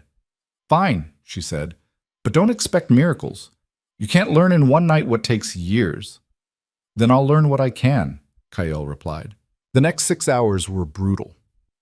Sarah dragged Kyle to the training yard behind the Great Hall, where pack members honed their combat skills. The 3 pups followed, settling in the shadows to watch with their unsettling intelligence. First rule, Sarah said, tossing Kyle a practice sword. You're small and you can't shift. Those are facts. Accept them. Don't try to fight like an alpha. You'll lose. Fight like someone who understands their limitations and uses them. The wooden blade felt awkward in Kyle's hands. He'd never held anything larger than his boot knife, never trained for combat. Every instinct screamed that this was pointless, that no amount of training could prepare him for war. But he tried anyway. Sarah came at him hard, her practice sword moving with casual brutality. Kale barely got his blade up in time to block. The impact jarred his arms, sent pain shooting through his shoulders. Before he could recover, Sarah's next strike caught him in the ribs, driving the air from his lungs. Too slow, Sarah said. Again. They repeated the exercise 20 times. 30. Kyle lost count. Each time, Sarah exploited a different opening, demonstrated a different way Kale's inexperience would get him killed. His body accumulated bruises like rain gathers in puddles. His lungs burned, his muscles screamed. But something else was happening too. Slowly, painfully, Kyle began to recognize patterns. The way Sarah telegraphed her strikes with micro-movements of her shoulders, the rhythm of her attacks, the split-second delays between combinations. Better, Sarah admitted after the 40th repetition. You're learning to read movement. That's good. Now learn to exploit it. She taught him dirty tricks, ways to use his smaller size to duck under strikes, how to target knees and groins and eyes when strength wasn't an option, where to stab to disable rather than kill. It wasn't honorable combat. It was survival fighting, the kind of techniques desperate people used when their lives depended on it. Kale absorbed every lesson with the intensity of someone who knew death was coming. By the time darkness fell completely, He could hold his own for perhaps 10 seconds against Sarah before she overwhelmed him. It wasn't much. It probably wouldn't save his life, but it was more than he'd had that morning. "You're not completely hopeless," Sarah said as they finished. She wasn't smiling, but her contempt had diminished to something closer to grudging acknowledgement. "Just mostly hopeless." "I'll take it," Kyle said, too exhausted to care about the insult. Marcus appeared at the training yard's entrance. "Lucien wants you. Says it's urgent." Kale followed him back to the great hall, every muscle protesting. The pups trailed behind, Ghost pressed so close he kept stepping on Kael's heels. Inside, he found Lucien in deep conversation with Magistrate Frost. Both looked grim. "We have a problem," Lucien said without preamble. "One of Victor's co-conspirators just crossed into our territory. Alone, unarmed, says she wants to negotiate." "It's a trap," Marcus said immediately. "Probably," Lucien agreed, "but she's also carrying information we need. Names of other conspirators, details about Gregor's defenses, proof of the original Silvermane poisoning." His winter storm eyes fixed on Kyle. "She'll only speak to you." Kale's exhausted mind struggled to process this. "Why me?" "Because you're Silvermane," Magistrate Frost said. "Because she claims she didn't know Victor had failed to kill all of you. Claims she thought House Silvermane was completely eliminated." The magistrate's skepticism was evident. "She wants to negotiate immunity in exchange for testimony against the other conspirators." "Don't trust her," Marcus warned. "These people poisoned your entire family. They're not suddenly growing a conscience." "Maybe not," Kale said slowly. "But if there's even a chance she's telling the truth, we need that information." He looked at Lucien. "Where is she?" "Outside, under guard, waiting for your decision." Kale took a breath, pushing past exhaustion and pain. "Bring her in, but keep weapons ready. If this is a trap, I want to know immediately." Lucien nodded to his guards. Moments later, they escorted a woman into the hall. She was perhaps 40, her dark hair streaked with gray, her face lined with exhaustion and fear. She moved like someone expecting violence at any moment. Her eyes found Kyle and widened. "You look like your mother," she whispered. The words hit like a physical blow. Kale had no memories of his mother, or thought he didn't. But something in those words triggered fragments. A woman's laugh, warm hands braiding his hair, a lullaby sung in a language he no longer remembered. "Who are you?" Kyle demanded, forcing his voice to stay steady. "Marianne Ashford. She hesitated. "I was your family's healer. 23 years ago, Victor came to me with a proposal. He said House Silvermane was planning to challenge his leadership, that they were going to destabilize the entire region. He offered me gold, security, a position in his inner circle if I helped ensure they didn't succeed." "You poisoned them," Kyle said flatly. "I prepared the poison," Marianne corrected, her voice breaking. "Victor administered it at the feast, and afterward," tears streaked her face. "Afterward, I saw what he'd done. Not just the adults, but children. Babies. I hadn't known. He'd told me it would only affect the leadership, that the innocents would be spared." "But they weren't," Kyle said, his voice hollow. "No. Victor killed everyone. Or thought he did. When I discovered you'd survived, that somehow you'd lived through poison that should have killed you within minutes, I thought maybe the ancestors had spared you for a reason."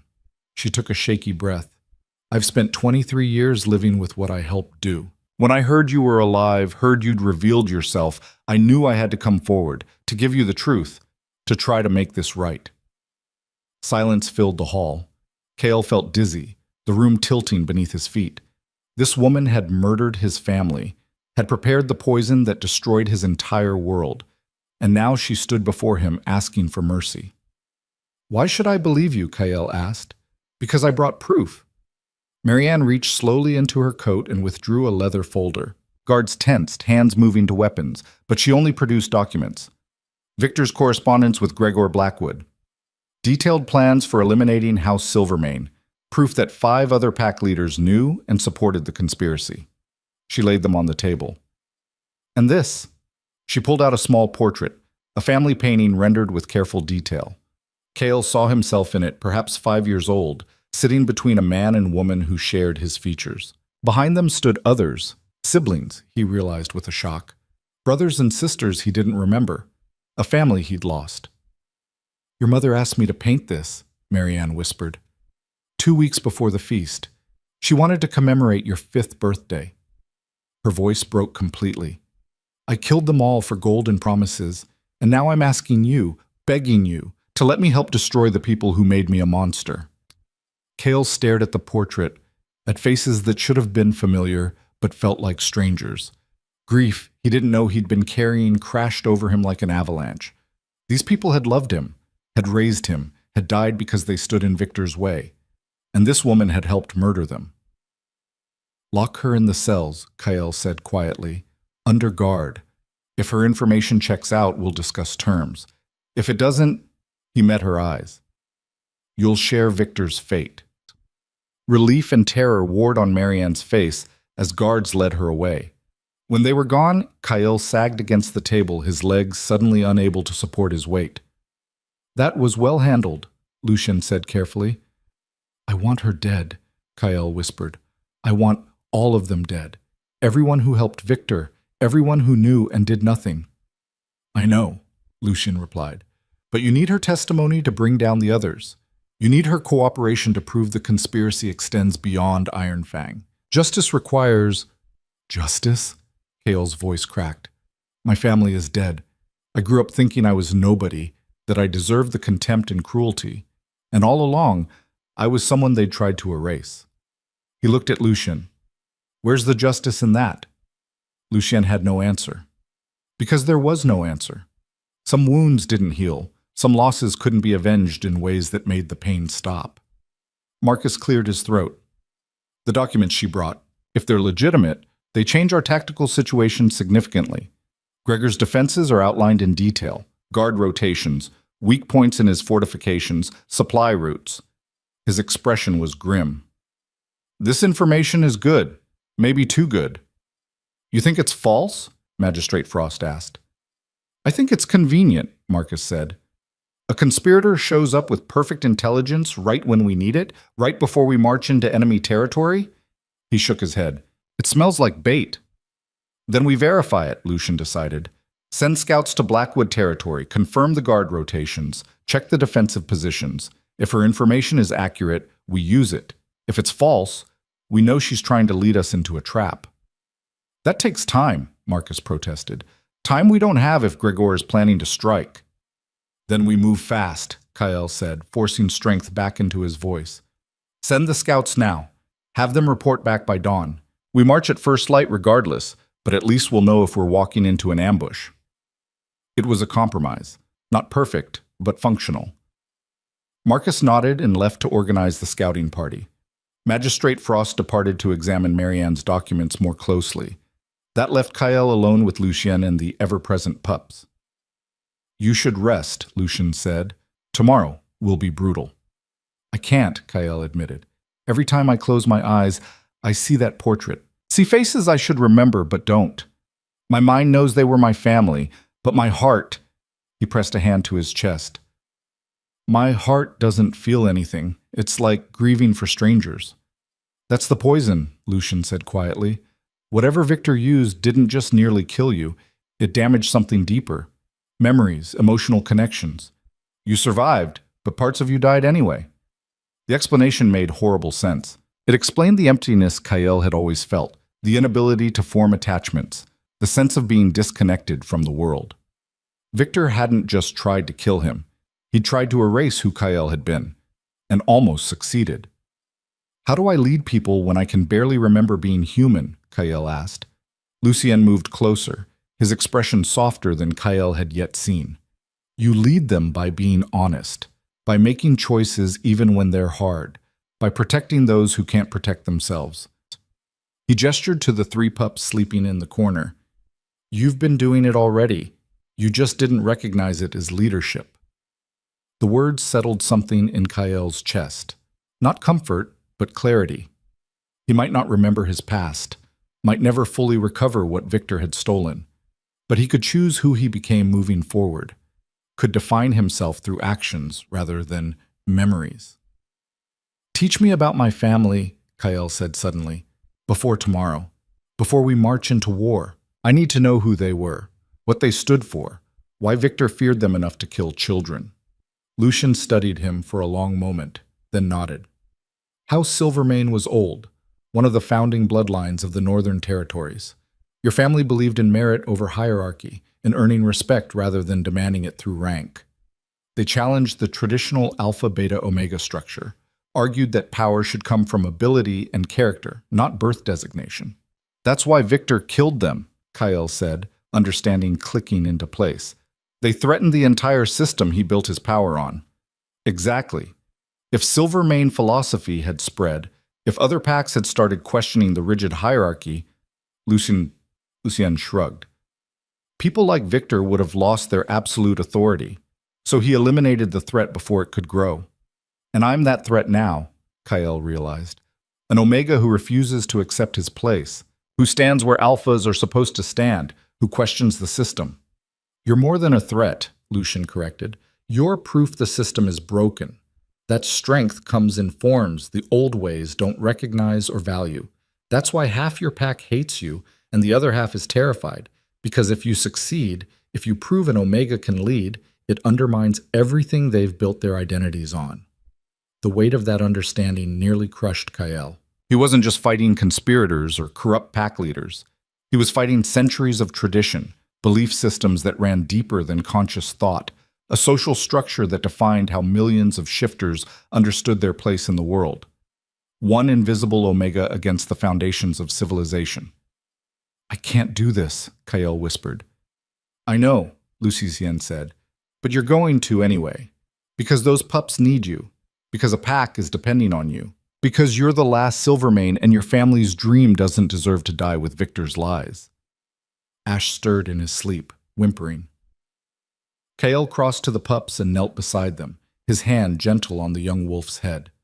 The contact calmed Ash immediately, his breathing evening out, trust absolute even in unconsciousness. That trust decided it. Whatever doubts Kale carried, whatever fears threatened to paralyze him, he couldn't abandon these 3 lives. Couldn't let Victor's conspiracy claim any more victims. Tell me about the march, Kyle said, standing. What do I need to know about leading fighters into battle? Lucien's smile was proud and sad at once. Everything. And we have perhaps 4 hours to teach you. They spent the remaining night hours in intensive instruction. Lucien explained formations, supply lines, how to read terrain for tactical advantage. He taught Kyle the basic signals fighters use to communicate silently, how to assess enemy strength, when to press an attack and when to retreat. It was drinking from a waterfall, too much information coming too fast, most of it spilling past Kyle's exhausted mind. But some stuck. Enough, maybe, to keep him alive. Dawn came with fresh snow and bitter cold. Kyle stood in the settlement square watching 25 fighters assemble. They wore leather armor reinforced with metal, carried swords and axes with the casual familiarity of people who'd used them their entire lives. They looked like warriors. Kyle looked like a boy playing dress-up in borrowed gear. Sarah approached, her expression unreadable.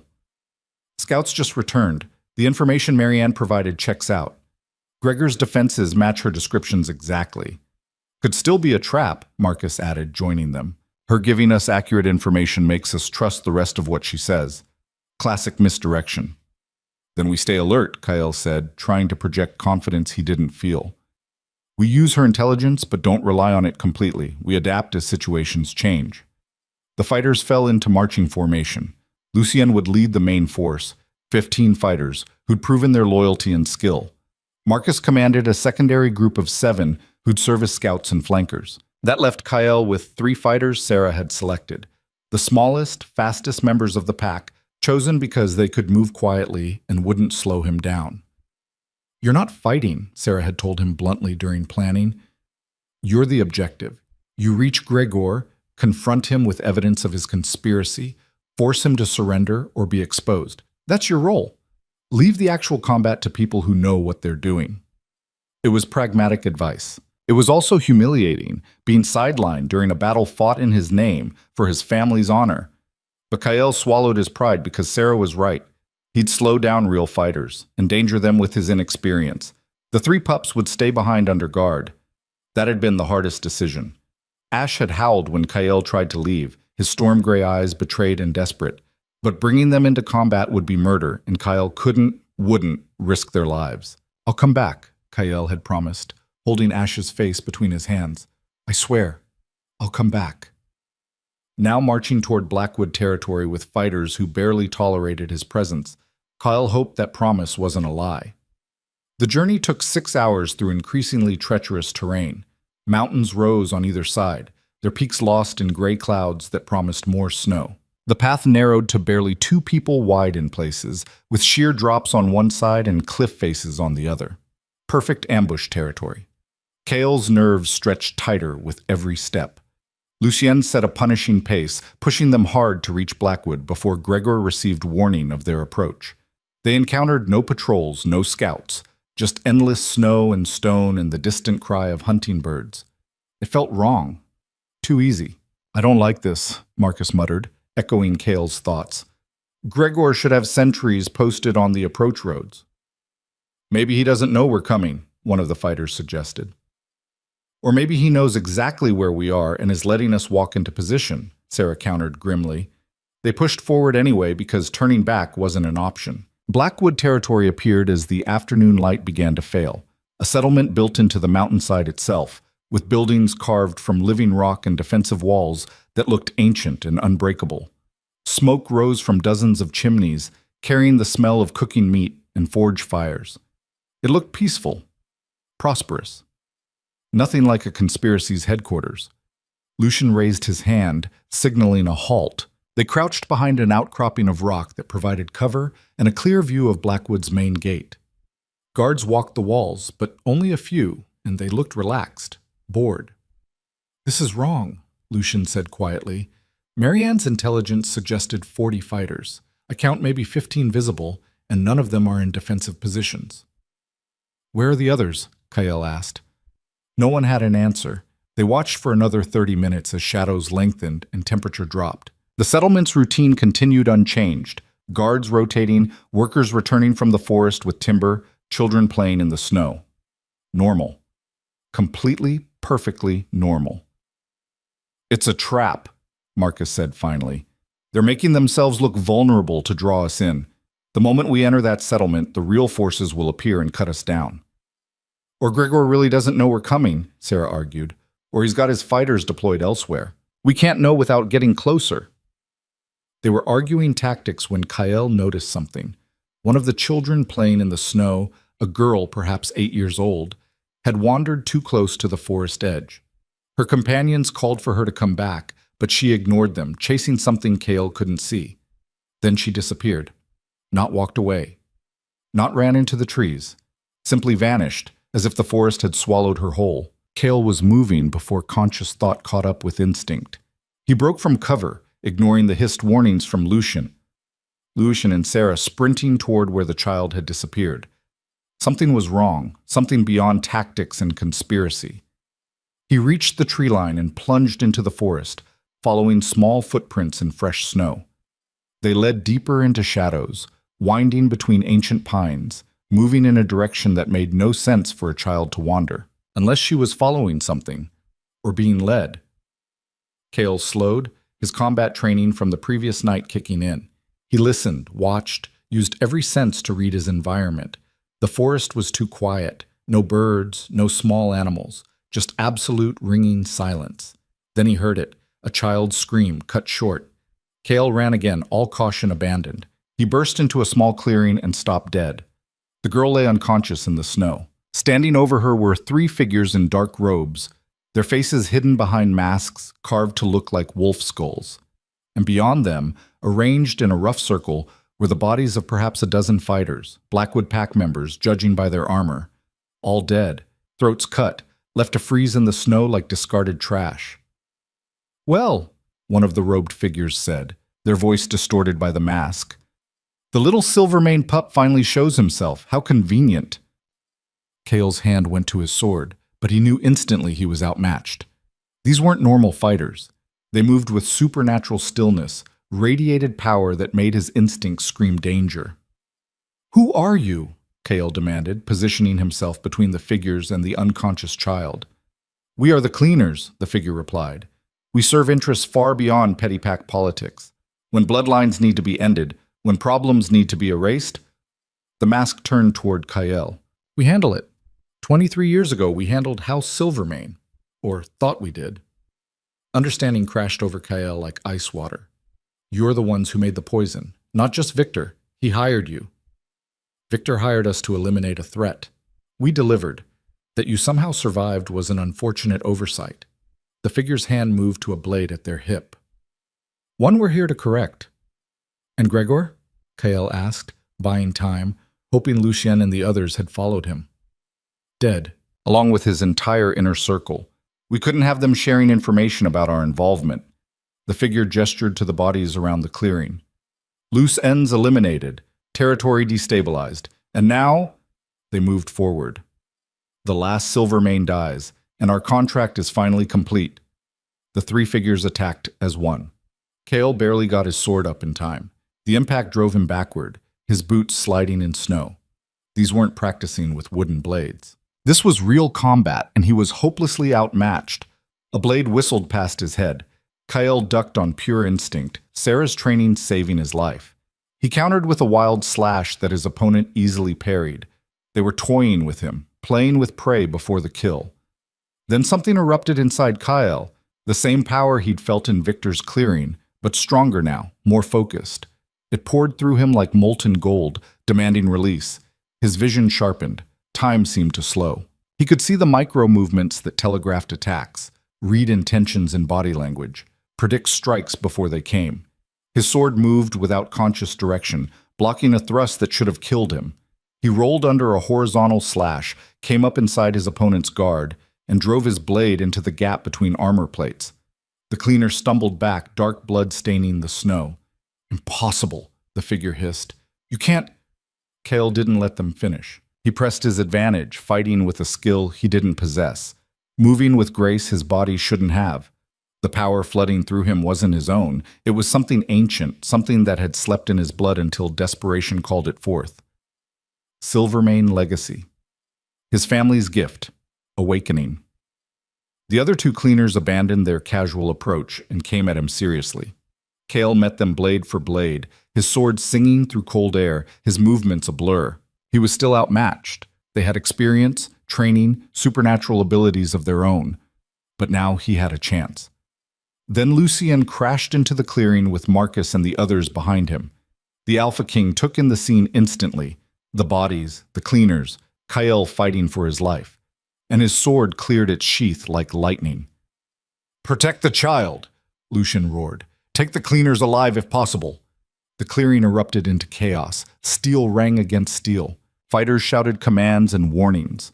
One of the cleaners broke away from Kyle and tried to flee, but Sarah brought them down with a perfectly thrown knife that caught the figure in the leg. Kyle's opponent pressed harder, forcing him backward toward the edge of the clearing. Kyle's borrowed power was fading, exhaustion replacing supernatural strength. His arms burned, his lungs screamed for air. The cleaner's blade got through his defense, cutting deep into his shoulder. Pain exploded through Kyle's body. His sword fell from nerveless fingers.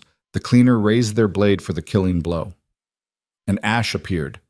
The young wolf pup launched from the trees like a gray missile, his teeth finding the cleaner's wrist. The figure screamed, blade clattering away. Behind Ash came Ember and Ghost, their small bodies no match for armored fighters, but their courage absolute. They'd followed, despite guards, despite distance. They'd tracked Kyle and come to his defense. The distraction was all Lucien needed. The Alpha King's blade took the cleaner through the chest, ending their scream mid-breath.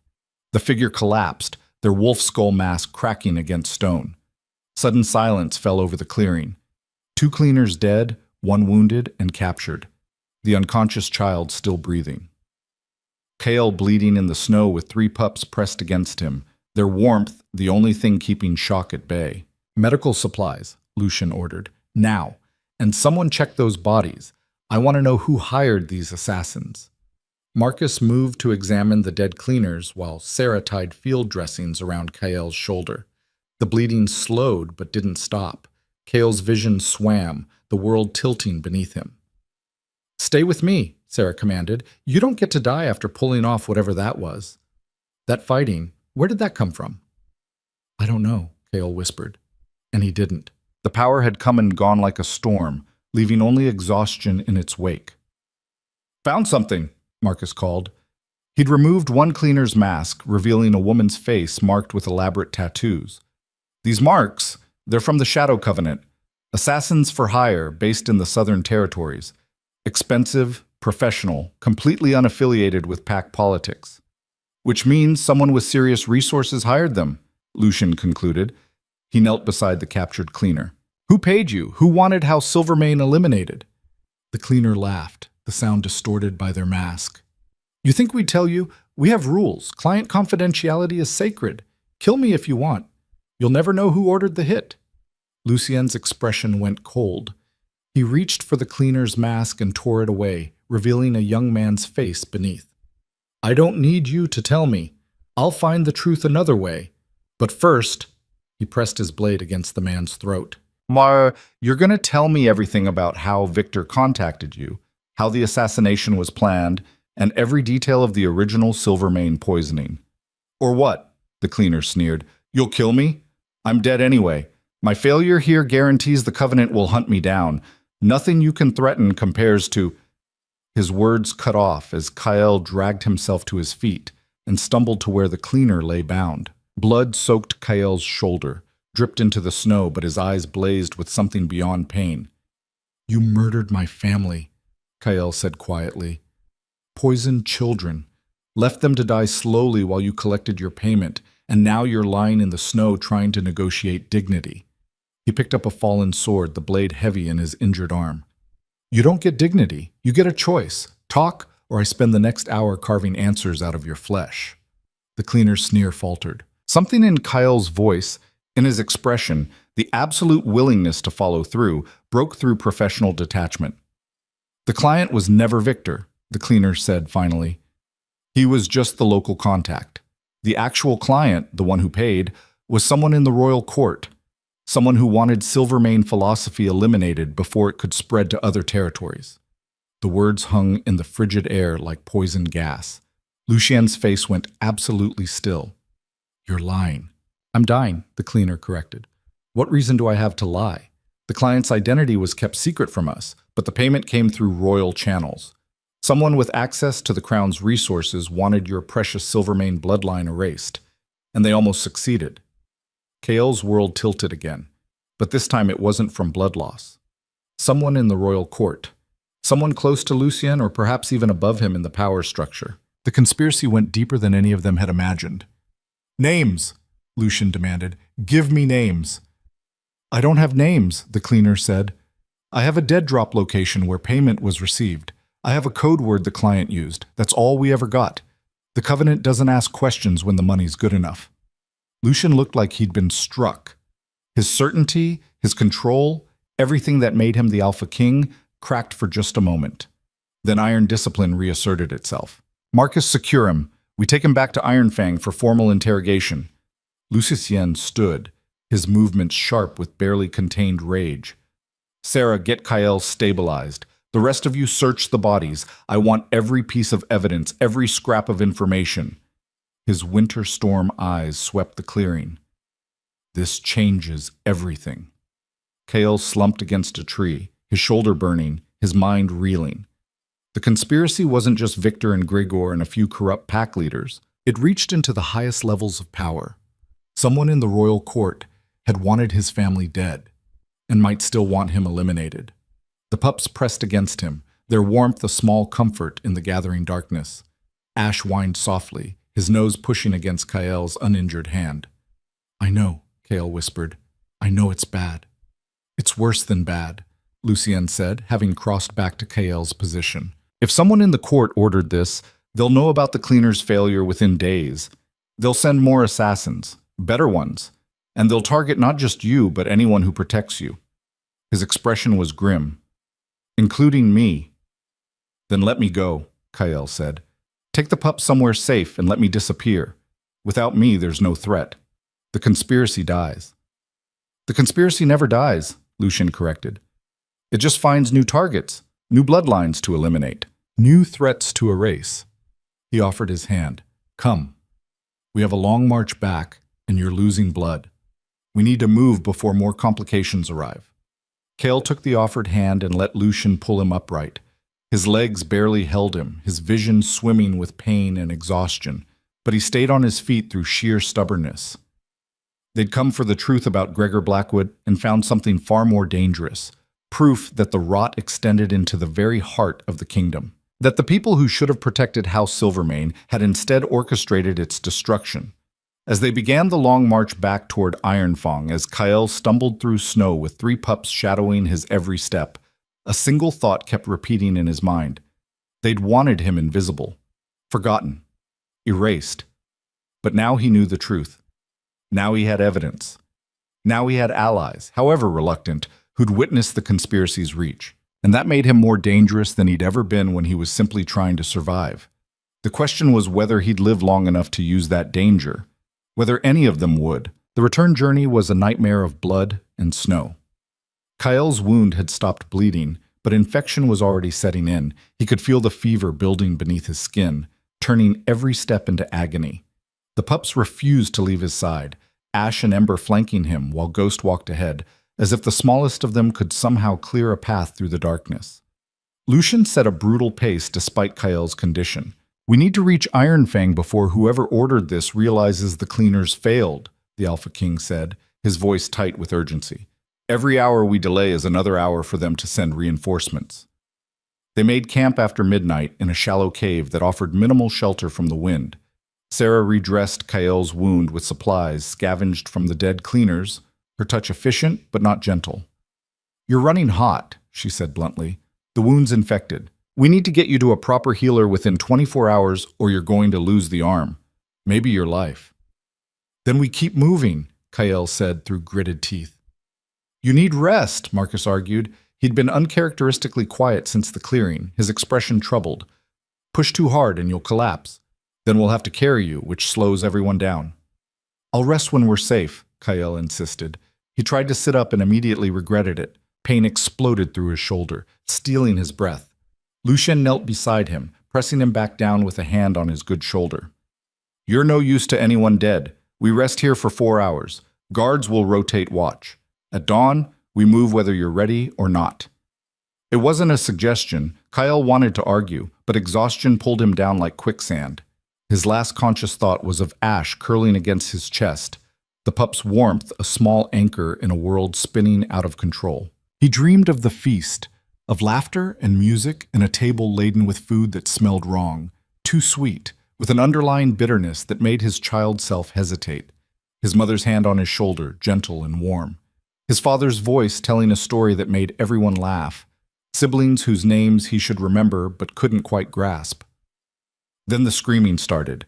People clutching their throats, collapsing, blood pouring from their mouths. His mother pushing him under the table, her last words a desperate whisper. Run, Kyle. Hide. Survive. He'd run, but not fast enough. The poison had found him anyway, dragged him down into darkness that should have been death. Instead, he'd woken in a mass grave, surrounded by the cooling bodies of his family. Too young to understand what had happened, too traumatized to remember clearly. He'd crawled out and stumbled into the forest, where Victor's people found him days later, a child with no memory, no identity, no value. Perfect for an Omega designation, perfect for erasure. Kale woke gasping, his heart hammering against his ribs. Dawn light filtered through the cave entrance, weak and gray. The others were already stirring, packing gear with the efficient movements of experienced fighters. Ash nuzzled his face, whining softly. Kale's hand moved to stroke the pup's head, grounding himself in the present.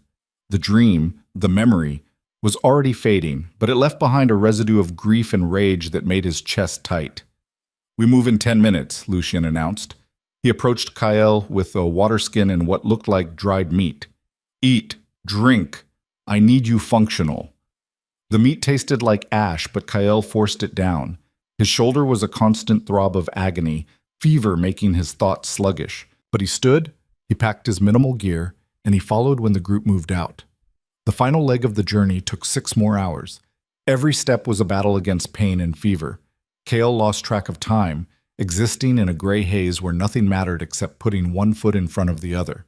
The pups stayed close, their presence the only thing keeping him anchored to consciousness. Iron Fang settlement appeared through the trees like a mirage. Smoke rising from chimneys, the distant sound of the forge, the smell of bread baking. Civilization. Safety. Or so KL hoped. They'd barely crossed the tree line when guards came running. Not to welcome them, to warn them. "The settlement's been evacuated," one guard gasped. "Orders came from the capital 3 hours ago. Crown officials arrived with documents bearing the king's seal. They declared Iron Fang territory under emergency royal oversight and ordered everyone to assemble in the Great Hall." Lucien's expression went deadly cold. "What officials? I sent no orders." Magistrate Frost tried to argue. The guard continued. "Said the documents were forged. They arrested her, took her to the hall under armed guard." He looked terrified. "Your Majesty, they're saying you've been compromised, that you're protecting traitors, that you've abandoned your duty to the crown." The pieces fell into place with horrifying clarity. Whoever had ordered the Silvermane assassination knew the cleaners had failed, knew Lucien and Kyle had evidence, and they were moving to neutralize the threat before it could reach the capital. "How many officials?" Marcus demanded. 15, plus they brought 20 royal guards." The guard's voice dropped. "They're asking for you by name, Omega. Said you're wanted for questioning regarding conspiracy against the crown." Kale's fever-addled mind struggled to process this. "They're framing me."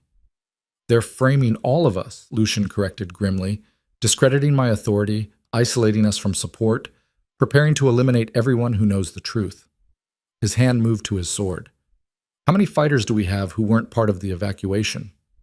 "Maybe 10, Marcus said. "Everyone else is in the Great Hall, disarmed and under guard. 10 fighters against 20 royal guards, and whoever was commanding this operation. The math was impossible." "We need to retreat," Sarah said. "Regroup. Get word to the capital through other channels. By the time we do that, everyone in that hall will be dead," Lucien said flatly. "Convenient accidents. Tragic casualties of rooting out traitors. The conspiracy covers its tracks." He looked at Kale. "They want you. If I deliver you, maybe they let the others go." "Don't," Kale said immediately. "They'll kill me and then kill everyone else anyway. You know that." "I do." Lucien's expression was grim. "Which means we fight. Outmanned, outpositioned, with no good options. We fight because it's the only choice we have." "Or," Kale said slowly, an idea forming through the fever haze, "we give them what they want. We let them think they've won." Everyone turned to stare at him. "Explain," Lucien demanded. Kale's legs felt like water, his vision swimming, but his mind was crystallizing around a plan born of desperation and years of invisibility. "They want to arrest me, want to question me. That means they need me alive, at least temporarily, so I surrender, walk into the Great Hall, let them think they've captured the threat." "That's suicide," Marcus said flatly. "Maybe," Kale agreed. "But while they're focused on me, focused on the questioning and the show trial they're probably planning, you get everyone else out. The pack members, Magistrate Frost, anyone they're holding. You use the distraction." "And then what?" Sarah demanded. "They execute you and we're back to the same problem. Everyone who knows the truth is dead or discredited." "Then we make sure the truth gets out before they can execute me," Kyle said. He looked at Lucien, the captured cleaner. "He has information about the royal conspiracy. Get him to the capital. Get him to someone you trust absolutely. Make sure his testimony reaches people who can't be bought or threatened." It was a desperate plan. It relied on timing, luck, and Kyle surviving long enough for the distraction to work. But it was also the only plan that had any chance of getting innocents out of danger. Lucien studied Kyle for a long moment, his winter storm eyes searching. "You're burning with fever. You can barely stand. And you want to walk into enemy hands?" "I want to protect people who don't deserve to die for helping me," Kale corrected. "If that means sacrificing myself."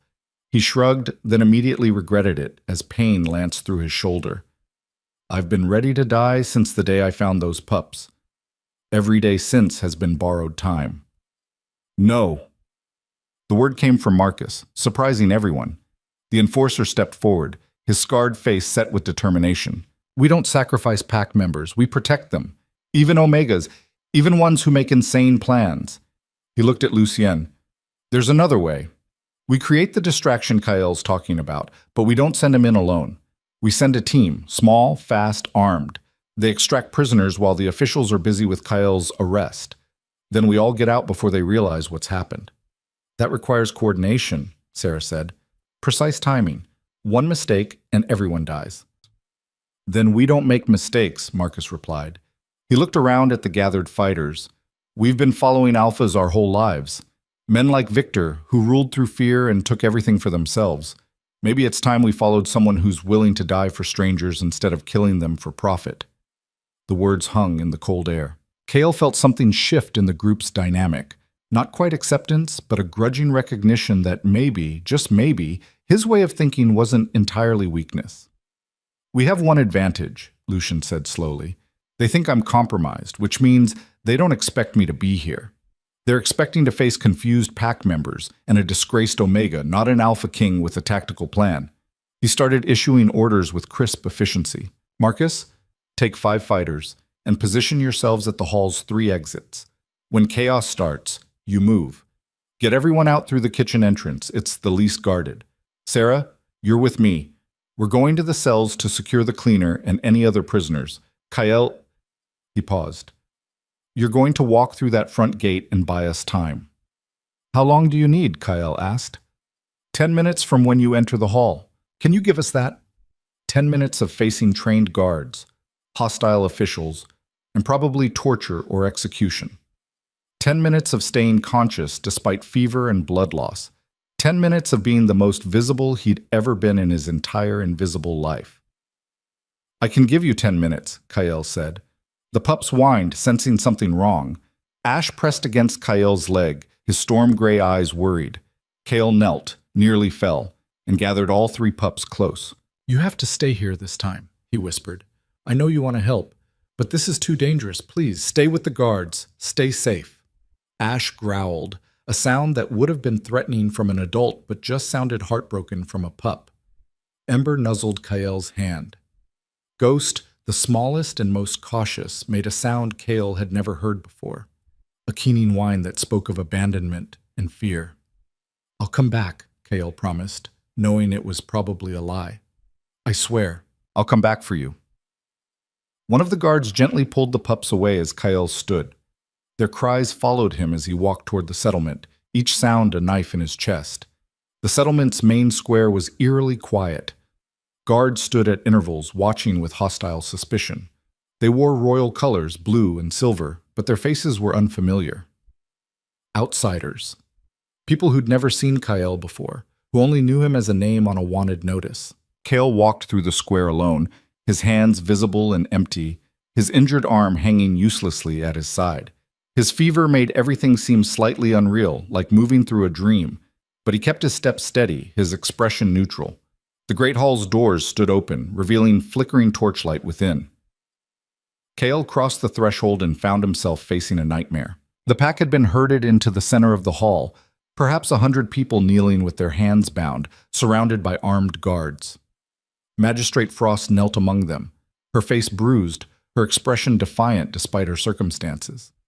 Other pack members looked terrified, confused, angry. At the front, standing on the raised platform where Victor used to hold court, were 3 figures in elaborate robes bearing the crown's insignia. The center figure was a man perhaps 50 years old, his face cruel and satisfied.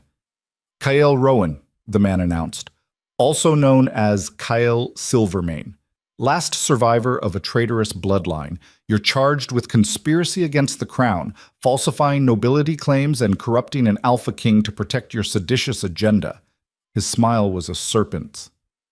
How do you plead? Kael didn't answer immediately. His eyes swept the hall, counting guards, noting positions, looking for weaknesses. 15 guards visible, plus the 3 officials. Exits guarded. Windows too high to reach. The tactical situation was catastrophic. But catastrophic didn't mean impossible. I plead that you're a liar, Kael said clearly. That you're here to cover up a royal conspiracy that murdered House Silvermane 23 years ago. that you're terrified because we found proof. Proof that reaches into the highest levels of court. Proof that will destroy everyone involved. The official's smile didn't waver. Proof? You mean the ravings of captured assassins? The forged documents? The desperate claims of a disgraced Omega trying to pretend he's nobility? He gestured to the guards. Take him. If he resists, kill him. 4 guards moved forward, their hands reaching for Kyle. He didn't resist, didn't fight. Let them grab his arms, even the injured one, which made him gasp with pain, and force him to his knees. Where's the Alpha King? The official demanded. Where's Lucian Dravin? Dead, Kyle lied. Killed by the cleaners you sent, just like you planned. The official's expression flickered, surprise mixed with something else. Calculation. If Lucien was truly dead, that changed the power dynamic significantly. Convenient, the official said. Though I suspect you're lying. Lucien Dravin doesn't die easily. But it doesn't matter. With or without him, you're finished. He nodded to one of the guards. Prepare the execution, public, immediate. Let everyone see what happens to traitors who try to undermine the crown. This was happening faster than Kyle expected. They weren't even going to pretend at a trial. Just immediate execution to eliminate the threat before anyone could ask uncomfortable questions. You can't, Magistrate Frost shouted. He has rights, due process, the law. A guard struck her across the face, silencing her. Blood trickled from her split lip, but her eyes remained defiant. The law is what I say it is, the official replied. And I say this traitor dies. Now. 2 guards hauled Kyle to his feet and dragged him toward the center of the hall, where a rough wooden block had been placed. An execution block. They were going to behead him in front of the entire pack. Kyle's mind raced, counting seconds. How long had it been since he'd entered? 3 minutes? 4? Not enough. He needed more time. Wait, Kyle gasped. I'll tell you everything. Where the evidence is hidden, who Lucien contacted, everyone involved in the investigation. Just give me a moment. The official hesitated. Information was valuable, especially if there were loose ends to eliminate. Speak. The documents, Kyle said, buying seconds with every word. The cleaner's testimony. Lucien sent it all to... He pretended to stumble, falling to his knees. The guards yanked him up roughly. To someone in the capital, someone he trusted. I can give you the name. Who? The officials demanded. I need water, Kyle said. Fever. Can't think. Just water. Then I'll tell you everything. It was a transparent stalling tactic, but the official's greed for information won over impatience. He gestured irritably. Get him water, quickly. A guard moved toward the side door where the kitchens were located. The door opened, and all hell broke loose. Marcus came through the door like a battering ram, his sword already moving. The guard who'd opened it fell without a sound. Behind Marcus came 4 more fighters, spreading out with deadly efficiency. They moved for the bound prisoners, cutting ropes, pressing weapons into freed hands. The official's face went white. Stop them! Kill the... He never finished.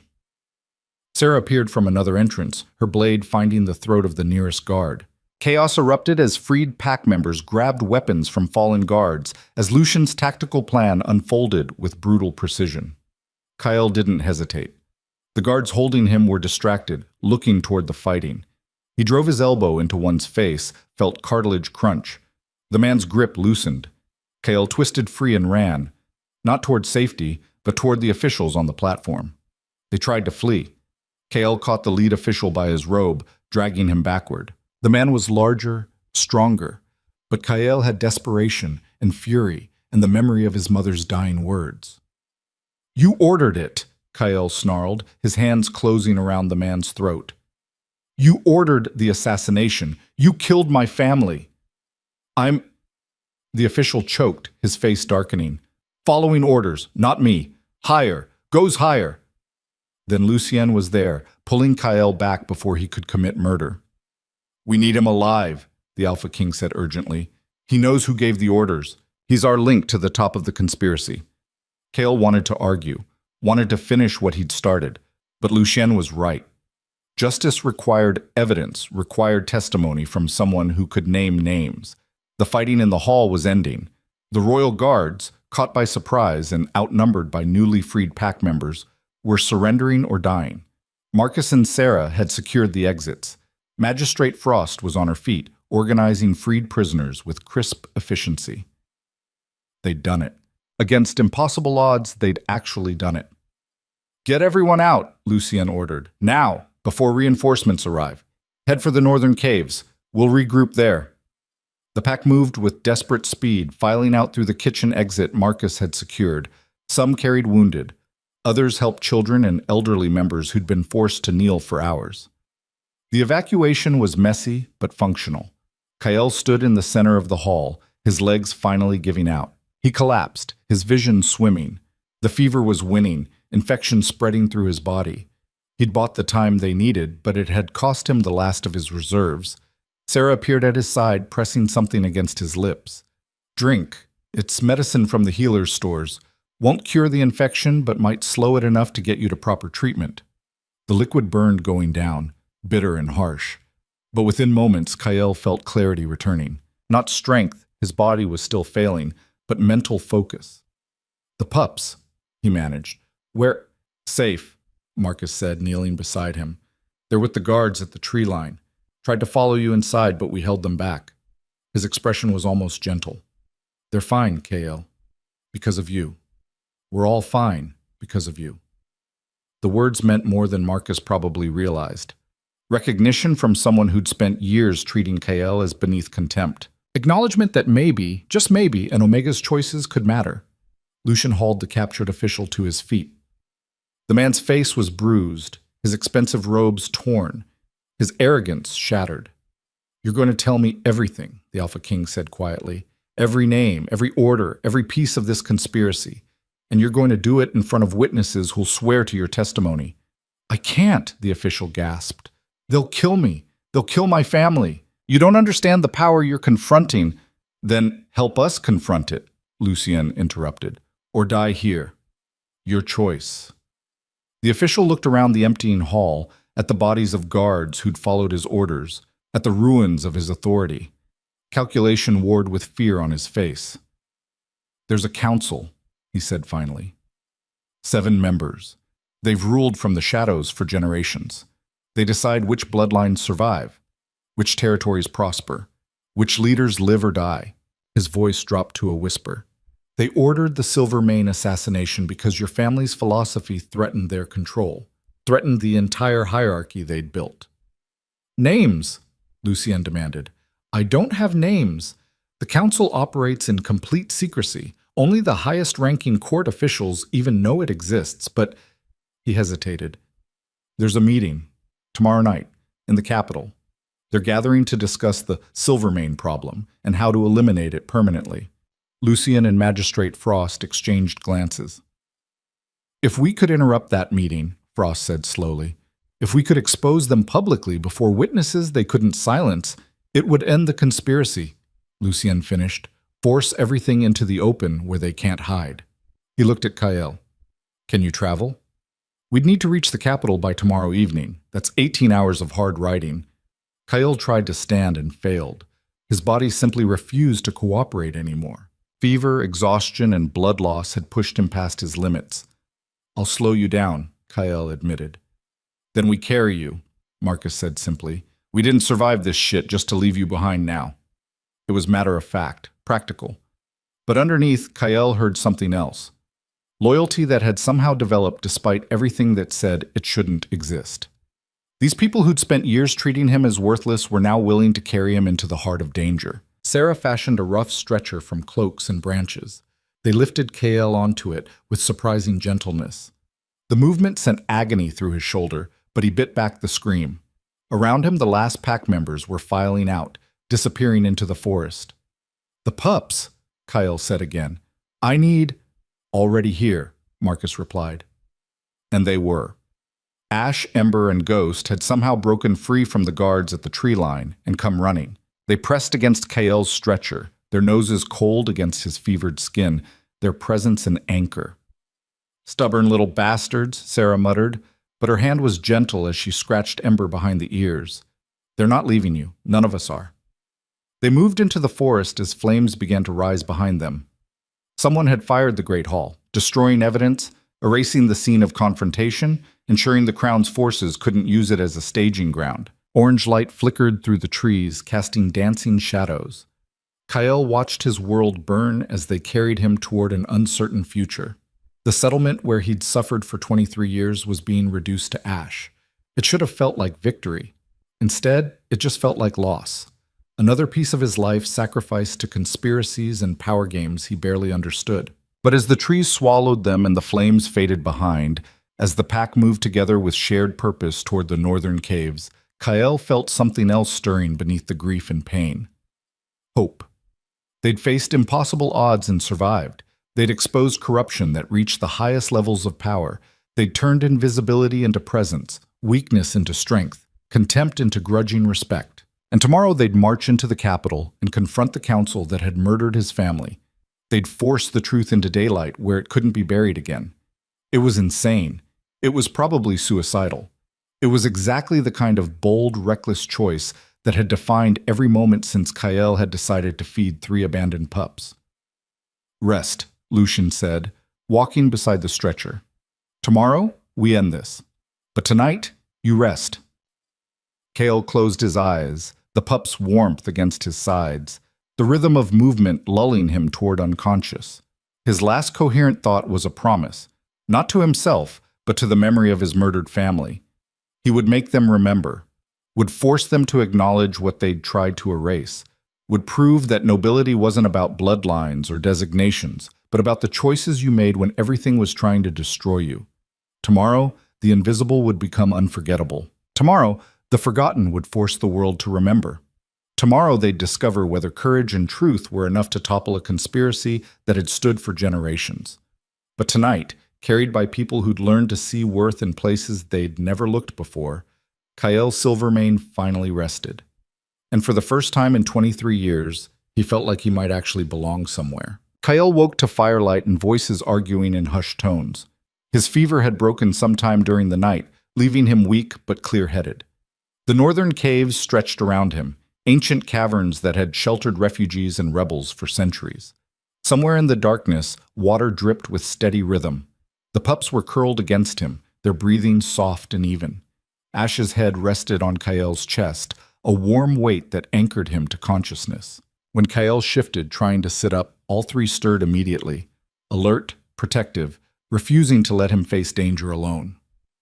"Easy," Sarah's voice came from nearby. She appeared with fresh bandages and a bowl of something that smelled medicinal. "Your fever broke, but the infection's still there. You need to keep the wound clean and rest as much as possible." "How long until we reach the capital?" Kale asked, his voice rough from disuse. "We're not going to the capital," Sarah replied. "Change of plans." That brought Kyle fully awake. "What? We have to—" "The council meeting is a trap," Lucian said, emerging from the shadows. The Alpha King looked exhausted, his face drawn with stress and sleepless nights. "Magistrate Frost and I spent the night interrogating our captured official. His story kept changing, small details that didn't add up. He was feeding us information designed to lead us into an ambush." Kale's stomach dropped. "Then we have nothing. No way to expose the council. No evidence they'll accept." "We have something better," Magistrate Frost said, joining them. Despite her bruised face and torn clothing, her eyes blazed with fierce intelligence. "We have the official's confession that the council exists. We have the cleaner's testimony about royal involvement. And we have you, living proof that House Silvermane survived." She smiled grimly. "We don't need to crash their secret meeting. We need to force them into the open where they can't hide."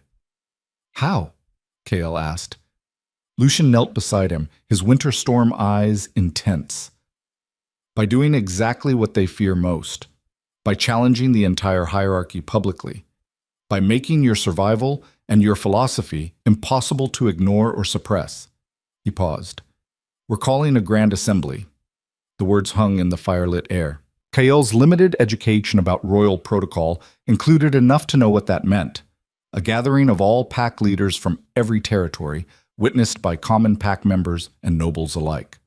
A forum where grievances could be aired, justice demanded, and power challenged before hundreds of witnesses. "The council won't come," Kyle said. They'll send proxies. They'll hide behind layers of deniability. They'll come, Magistrate Frost corrected, because we're not just calling an assembly. We're calling a challenge of ascension. Lucien is formally stepping down as Alpha King and opening the position to any qualified candidate. Her smile was sharp. Including you. Kale's mind reeled. That's insane. I can't. I'm an Omega. The law doesn't even allow... The law allows any shifter of noble blood to challenge for leadership, Lucien interrupted. You're Silvermane. That makes you qualified. And the moment you declare your candidacy, the council has to respond. They either accept you as a legitimate noble, which validates everything we've been saying, or they publicly deny your bloodline, which requires them to provide evidence. Evidence they don't have because they destroyed the records when they murdered your family. It was elegant in its simplicity. A trap built from the council's own rules and protocols. They'd spent 23 years erasing House Silvermane from existence. Now, they'd have to either acknowledge that failure or expose themselves trying to maintain the lie. What about you? Kael asked Lucien. You're stepping down? Actually giving up power?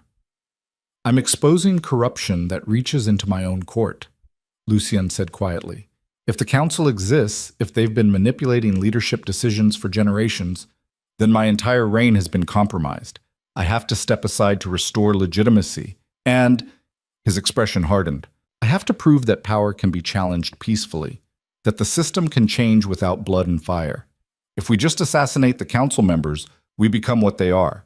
This way we force accountability through the very structures they've corrupted. It was noble. It was also terrifying.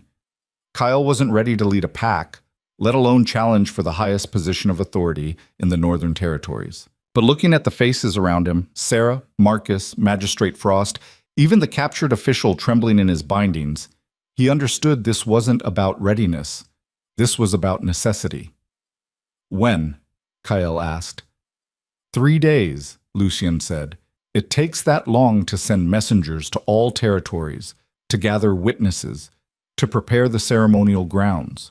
3 days to heal as much as possible. 3 days for the council to make their move. They'll try to kill me before the assembly, Kael said.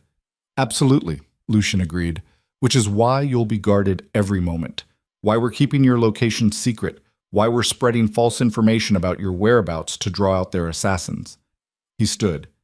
Use these 3 days wisely. Rest, heal, but also prepare. Because when you stand before that assembly, you'll be facing everyone who's ever benefited from keeping Omegas invisible. Everyone who's built power on the hierarchy you threaten. You'll need to be stronger than you've ever been. The next 3 days passed in a blur of preparation and tension. Sarah drilled Kael relentlessly on combat techniques despite his injury, teaching him how to defend himself with one functional arm. Marcus coached him on pack politics, explaining the complex web of alliances and enmities between territories. Magistrate Frost tutored him on legal protocols, the formal language he'd need to challenge for leadership. And through it all, the three pups stayed close. They were growing rapidly. Ash already stood nearly to Kael's knee, his storm gray coat thickening for winter. Ember's rust-colored fur had developed a lustrous quality that caught firelight beautifully. Ghost remained the smallest, but his pale eyes held an intelligence that seemed almost supernatural. They're changing, Marcus observed on the second day, watching the pups play fight near the cave entrance. Growing faster than normal, and that power you demonstrated in the clearing when you fought the cleaners. He looked at Kael. That came from somewhere. From something in your blood that Victor's poison didn't quite kill.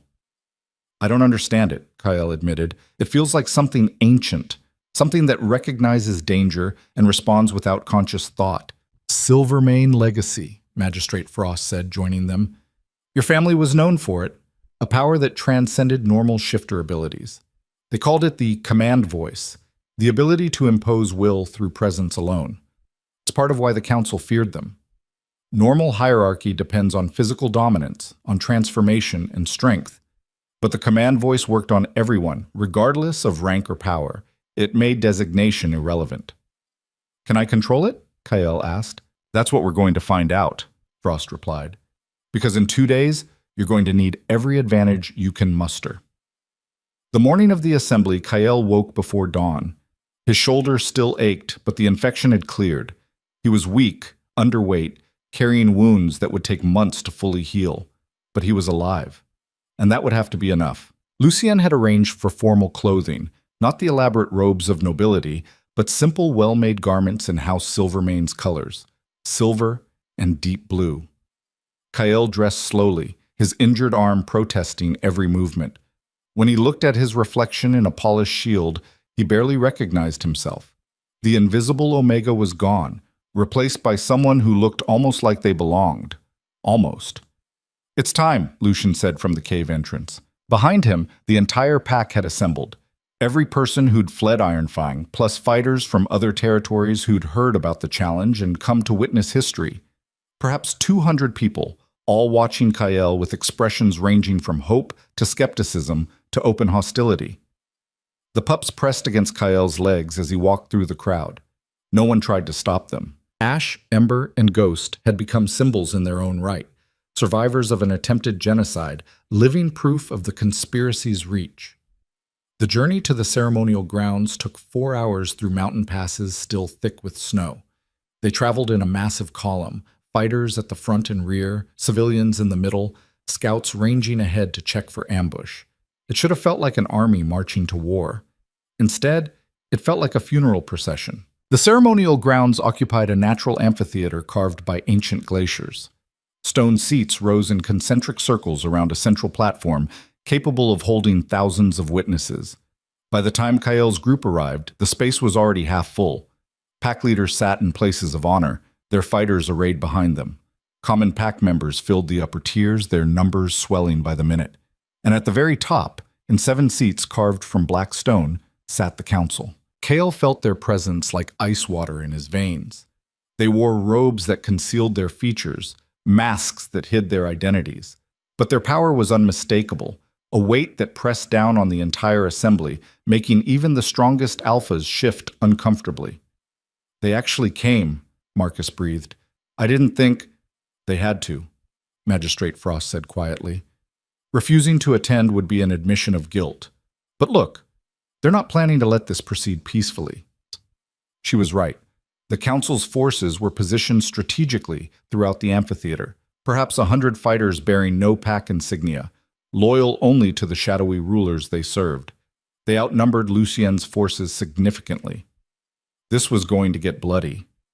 Lucien ascended to the central platform, his movements drawing every eye. When he spoke, his voice carried to the furthest reaches of the amphitheater without strain. "I call this grand assembly to witness a challenge of ascension. I, Lucien Driven, Alpha King of the Northern Territories, formally step down from leadership effective immediately. The position is now open to any qualified candidate of noble blood." He paused, letting the shock ripple through the crowd. "I make this abdication because evidence has emerged of systemic corruption within the highest levels of our government. Until that corruption is rooted out and justice served, I cannot in conscience hold power that may have been compromised." The council members shifted in their seats. One leaned forward, speaking in a voice that seemed to come from everywhere and nowhere. "This is unprecedented. The Alpha King does not simply abandon his responsibilities." "I'm not abandoning anything," Lucien interrupted. "I'm ensuring those responsibilities are met honestly. And I'm providing an opportunity for new leadership. Leadership chosen freely, witnessed by all, without shadow manipulation." Another council member spoke, their voice different but equally unsettling. "You claim corruption. Provide evidence or withdraw these baseless accusations." "I provide a witness," Lucien said. He gestured, and guards brought forward the captured official. The man looked terrified, his eyes darting between Lucien and the council members. "This man confessed to following orders from your council. Orders to eliminate House Silvermane, orders to cover up genocide, orders to maintain power through murder and intimidation." "He lies," a third council member said flatly. "We know of no such council. This is clearly a fabrication to justify your own political ambitions." "Then you won't mind when I call my second witness," Lucien replied. He looked toward Kael. "Come forward, Kael Silvermane, last surviving heir of a bloodline this council tried to erase." Every eye turned to Kael. The weight of their attention was crushing. Thousands of shifters watching, judging, waiting to see if he'd break. The pups pressed closer, sensing his fear. Ash growled softly, a sound of protection and solidarity. Kale walked toward the platform. Each step felt like climbing a mountain. His injured shoulder throbbed. His legs trembled with exhaustion. But he kept moving, kept climbing, until he stood beside Lucien on the platform where everyone could see him. 23 years ago, Kale said, his voice barely carrying beyond the first few rows, my family was murdered. House Silvermane was eliminated through poison administered at a feast. Men, women, children, everyone killed because our philosophy threatened the established hierarchy. His voice grew stronger, the command voice stirring in his chest. I survived. I don't know how, but I woke in a mass grave, crawled out, and was found by Victor Ironfang. He designated me Omega, made me invisible, ensured I'd never be a threat. This proves nothing, a council member said. Any Omega could claim noble blood and fabricate a tragic story. True, Magistrate Frost called from her position near the platform, which is why I spent the last 3 days verifying his identity through independent sources. Birth records that survived the purge. Witnesses who remember the Silvermane family. And this, she held up a document, a royal genealogy that lists Kyle Silvermane as the legitimate fifth child of House Silvermane's patriarch. His bloodline is documented, verified, and absolutely legitimate. Murmurs rippled through the crowd. Kale could see pack leaders reassessing, calculating, wondering if this changed everything or nothing. Even if his bloodline is legitimate, another council member argued, an Omega cannot challenge for leadership. The law is clear. The law says any shifter of noble blood may challenge, Kyle interrupted. His voice rang across the amphitheater, amplified by power he was learning to control. It doesn't specify designation. That's tradition, not law. And I'm here to challenge both. The silence that followed was absolute. No one had ever challenged the designation system so directly, so publicly. It was heresy, revolution, a threat to every power structure in shifter society.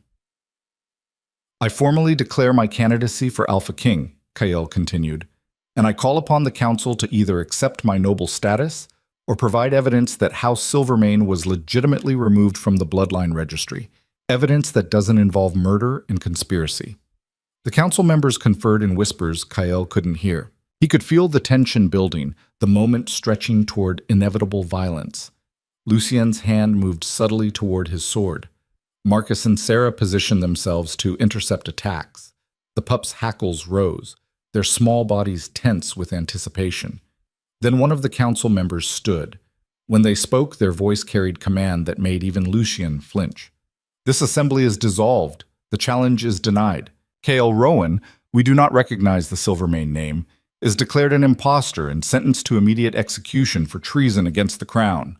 The council's forces moved as one, 100 fighters descending toward the platform. But Kyle had expected this, had known the council would never allow him to challenge their power peacefully. He'd also known he wouldn't be facing them alone. From the crowd, pack members began to stand, not just Lucien's allies, but shifters from dozens of territories. Common wolves who'd spent lifetimes invisible, who'd been told their designations made them lesser, who'd watched noble bloodlines claim power through accident of birth rather than merit. They stood in solidarity, not because they knew Kyle, not because they believed he'd make a good leader, but because he represented something they'd never dared hope for, the possibility that the system could change. "Stand down," one of the pack leaders called, a woman Kyle didn't recognize, but whose authority was unmistakable. "The challenge is legitimate. You cannot deny it without evidence." "We need no evidence to eliminate a threat," the council member replied. Your authority is granted by us," another pack leader interrupted, standing, "by the territories we represent, and we're withdrawing that grant. Until you prove your legitimacy, until you answer these accusations publicly, you have no power here." More pack leaders stood, then more. Within moments, the majority of the assembly was on their feet, their message clear. They would not accept the council's authority without accountability. The council member who'd spoken pulled back their hood, revealing a face Kale recognized from court documents. Lord Matthias Crane, a noble who'd served in advisory positions for 3 generations. His expression was twisted with rage and fear. "You fools," Crane snarled. "You have no idea what you're doing. The hierarchy exists for a reason. Without it, Without clear designation and structure, everything collapses into chaos. We maintained order. We kept the territory stable. We made the hard decisions so you didn't have to. You murdered children, Kael said quietly, but his voice, amplified by the command voice, carried to every corner of the amphitheater. You poisoned my family because we believed rank should be earned, not inherited. Because we thought Omegas deserved dignity. Because we threatened your power. His eyes blazed. You didn't maintain order. You maintained oppression, and that ends today. Crane's hand moved toward something beneath his robes. A weapon, or maybe a signal. But before he could complete the motion, something extraordinary happened. The pups moved. Ash, Ember, and Ghost charged up the amphitheater steps with impossible speed, their small bodies blurring with motion. They reached the council's platform and transformed, not into adult wolves, but into something else entirely.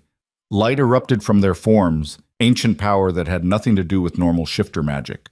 When the light faded, 3 young wolves stood before the council, but they'd grown. Not to full adult size, but close, and their eyes blazed with silver fire that made even the council members step back in fear. Silver-maned guardians, Magistrate Frost breathed.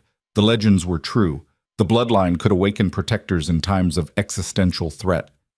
The 3 wolves positioned themselves between Kael and the council, their message unmistakable. To reach him, the council would have to go through them. And looking at those silver fire eyes, at the power radiating from creatures who'd been abandoned pups weeks ago, it was clear that anyone who tried would die. Crane made a desperate choice. He pulled a blade and lunged for Kael, clearly hoping that killing the challenger would end the rebellion before it could fully form. He didn't make it 3 steps. Ash moved like lightning, his jaws closing around Crane's wrist. The blade clattered away. Ember and Ghost flanked the Lord, their growls resonating with power that made nearby fighters stumble. And Kael felt something break open inside him. Not the command voice, but something deeper. Something that had been locked away by Victor's poison, buried under years of trauma and survival. Memory. His mother's voice singing in the night, his father's laugh, warm and full of life. Siblings chasing through halls, playing games that seemed impossibly distant now. A family that had loved him, valued him, believed the world could be better. A family that had died believing in change. Kael walked toward Crane, the memories fueling a power he'd never fully accessed. With each step, he felt stronger, not physically, but in presence, in certainty, in the absolute knowledge of who he was and what he represented. You failed, Kael said to Crane. 23 years ago, you tried to erase my family, but we survived. Our philosophy survived. And now, standing before thousands of witnesses, your conspiracy dies. He looked up at the other council members, at their masked faces and concealed identities. Show yourselves. Face the people you've manipulated, or flee and prove everything we've said is true. For a long moment, nothing happened. Then, one by one, the council members removed their masks. Lords and ladies Kael recognized from court documents, from history books, from legends of power and influence. Their faces were ancient, some impossibly old, kept alive through magic or medicine, or sheer stubborn refusal to die. We did what was necessary, one of them said, a woman who looked to be 100 years old. We maintained stability through centuries of chaos. We guided leadership, prevented wars, ensured survival. If that required eliminating threats, she looked directly at Kael. Then that was the price we paid. The price you paid? Kael's voice was soft, but it carried. My family paid. Thousands of Omegas who've lived invisible lives paid. Everyone who could have benefited from a merit-based system paid. You paid nothing. You just collected power and called it service. And what would you do differently? The woman challenged.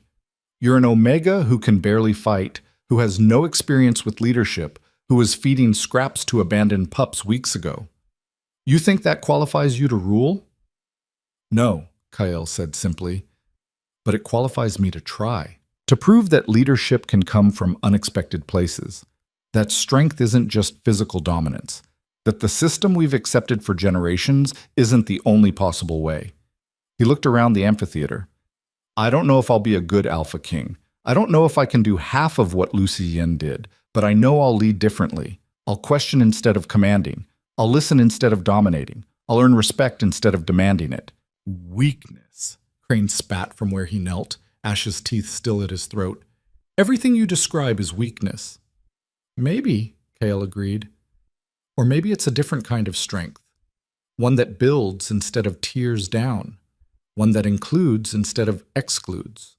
One that survives not through domination, but through adaptation and compassion. He turned to face the assembled pack leaders.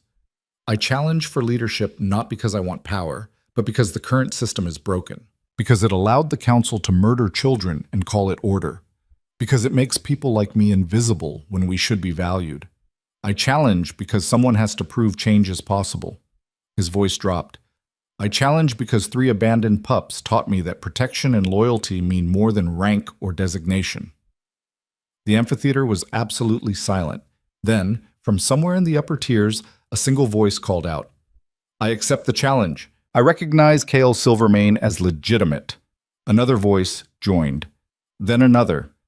Within moments, hundreds of voices were echoing through the stone amphitheater, pack members from every territory, every rank, every designation. Not all of them, maybe not even most, but enough to create a wave that couldn't be ignored.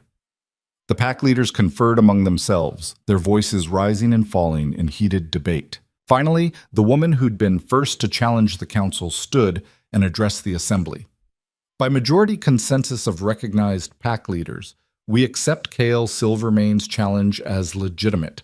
The council's authority is suspended pending investigation into the allegations raised. And, she paused, looking directly at Kale. We open a 30-day trial period. Kale Silvermane will serve as Alpha King for 1 month, with Lucian Draven as advisor. At the end of 30 days, we reconvene and the territories vote on permanent leadership. If he proves capable, he continues. If not, new candidates are considered. It wasn't complete victory. It was compromise, caution, a provisional acceptance, but it was also more than Kyle had dared hope for. I accept the terms, Kyle said. Lucien stepped forward and, in a gesture that silenced any remaining objections, knelt before Kyle. I pledge my service to Alpha King Kale Silvermane for the duration of his trial period. May he lead with wisdom and courage. One by one, Lucien's fighters followed. Then Marcus, his scarred face twisted with an emotion that might have been pride. Then Sarah, her perpetual skepticism replaced by cautious respect. Then pack members from territories Kyle had never visited, whose names he didn't know, who'd never seen him before today. They knelt because he represented hope, because he'd survived what should have killed him, because he'd protected 3 lives when it would have been easier to let them die, because he'd challenged a conspiracy that had ruled from shadows for generations and forced it into the light where it couldn't hide. The council members were arrested, their forces disarmed, their centuries of hidden power finally ended. Crane would face trial for his direct involvement in the Silvermane genocide. The others would answer for their manipulation and corruption.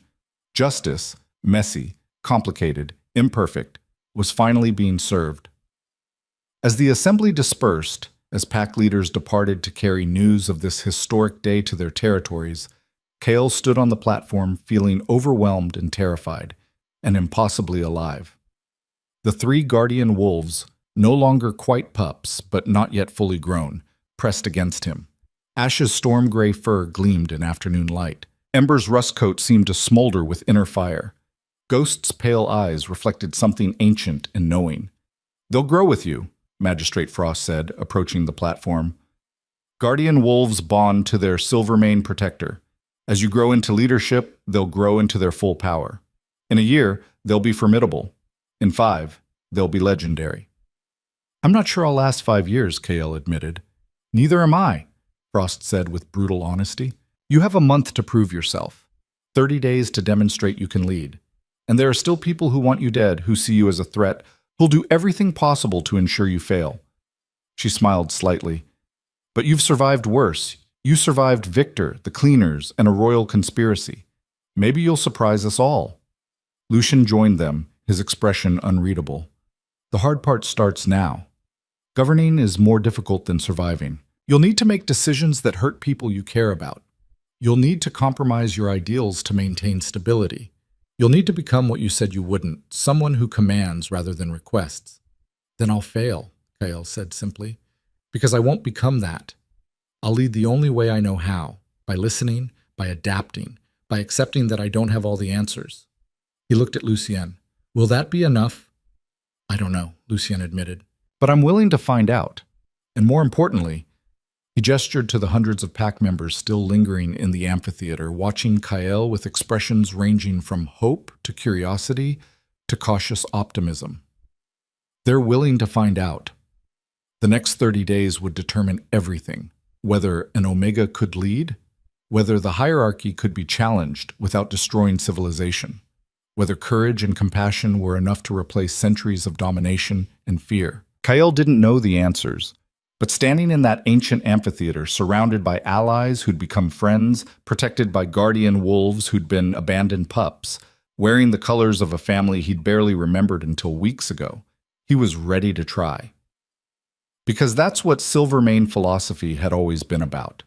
Not certainty, not domination, not claiming power because birth or designation said it was yours, but trying, adapting, believing that the world could be better, even when everything suggested it couldn't.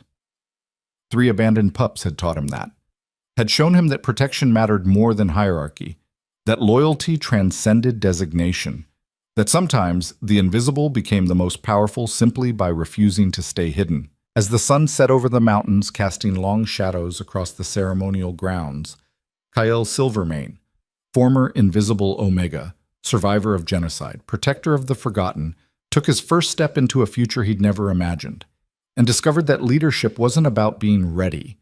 It was about being willing to try, even when success seemed impossible. It was about standing between power and innocence, between cruelty and compassion, between the world as it was and the world as it could be. It was about choosing every day to fight for a better future.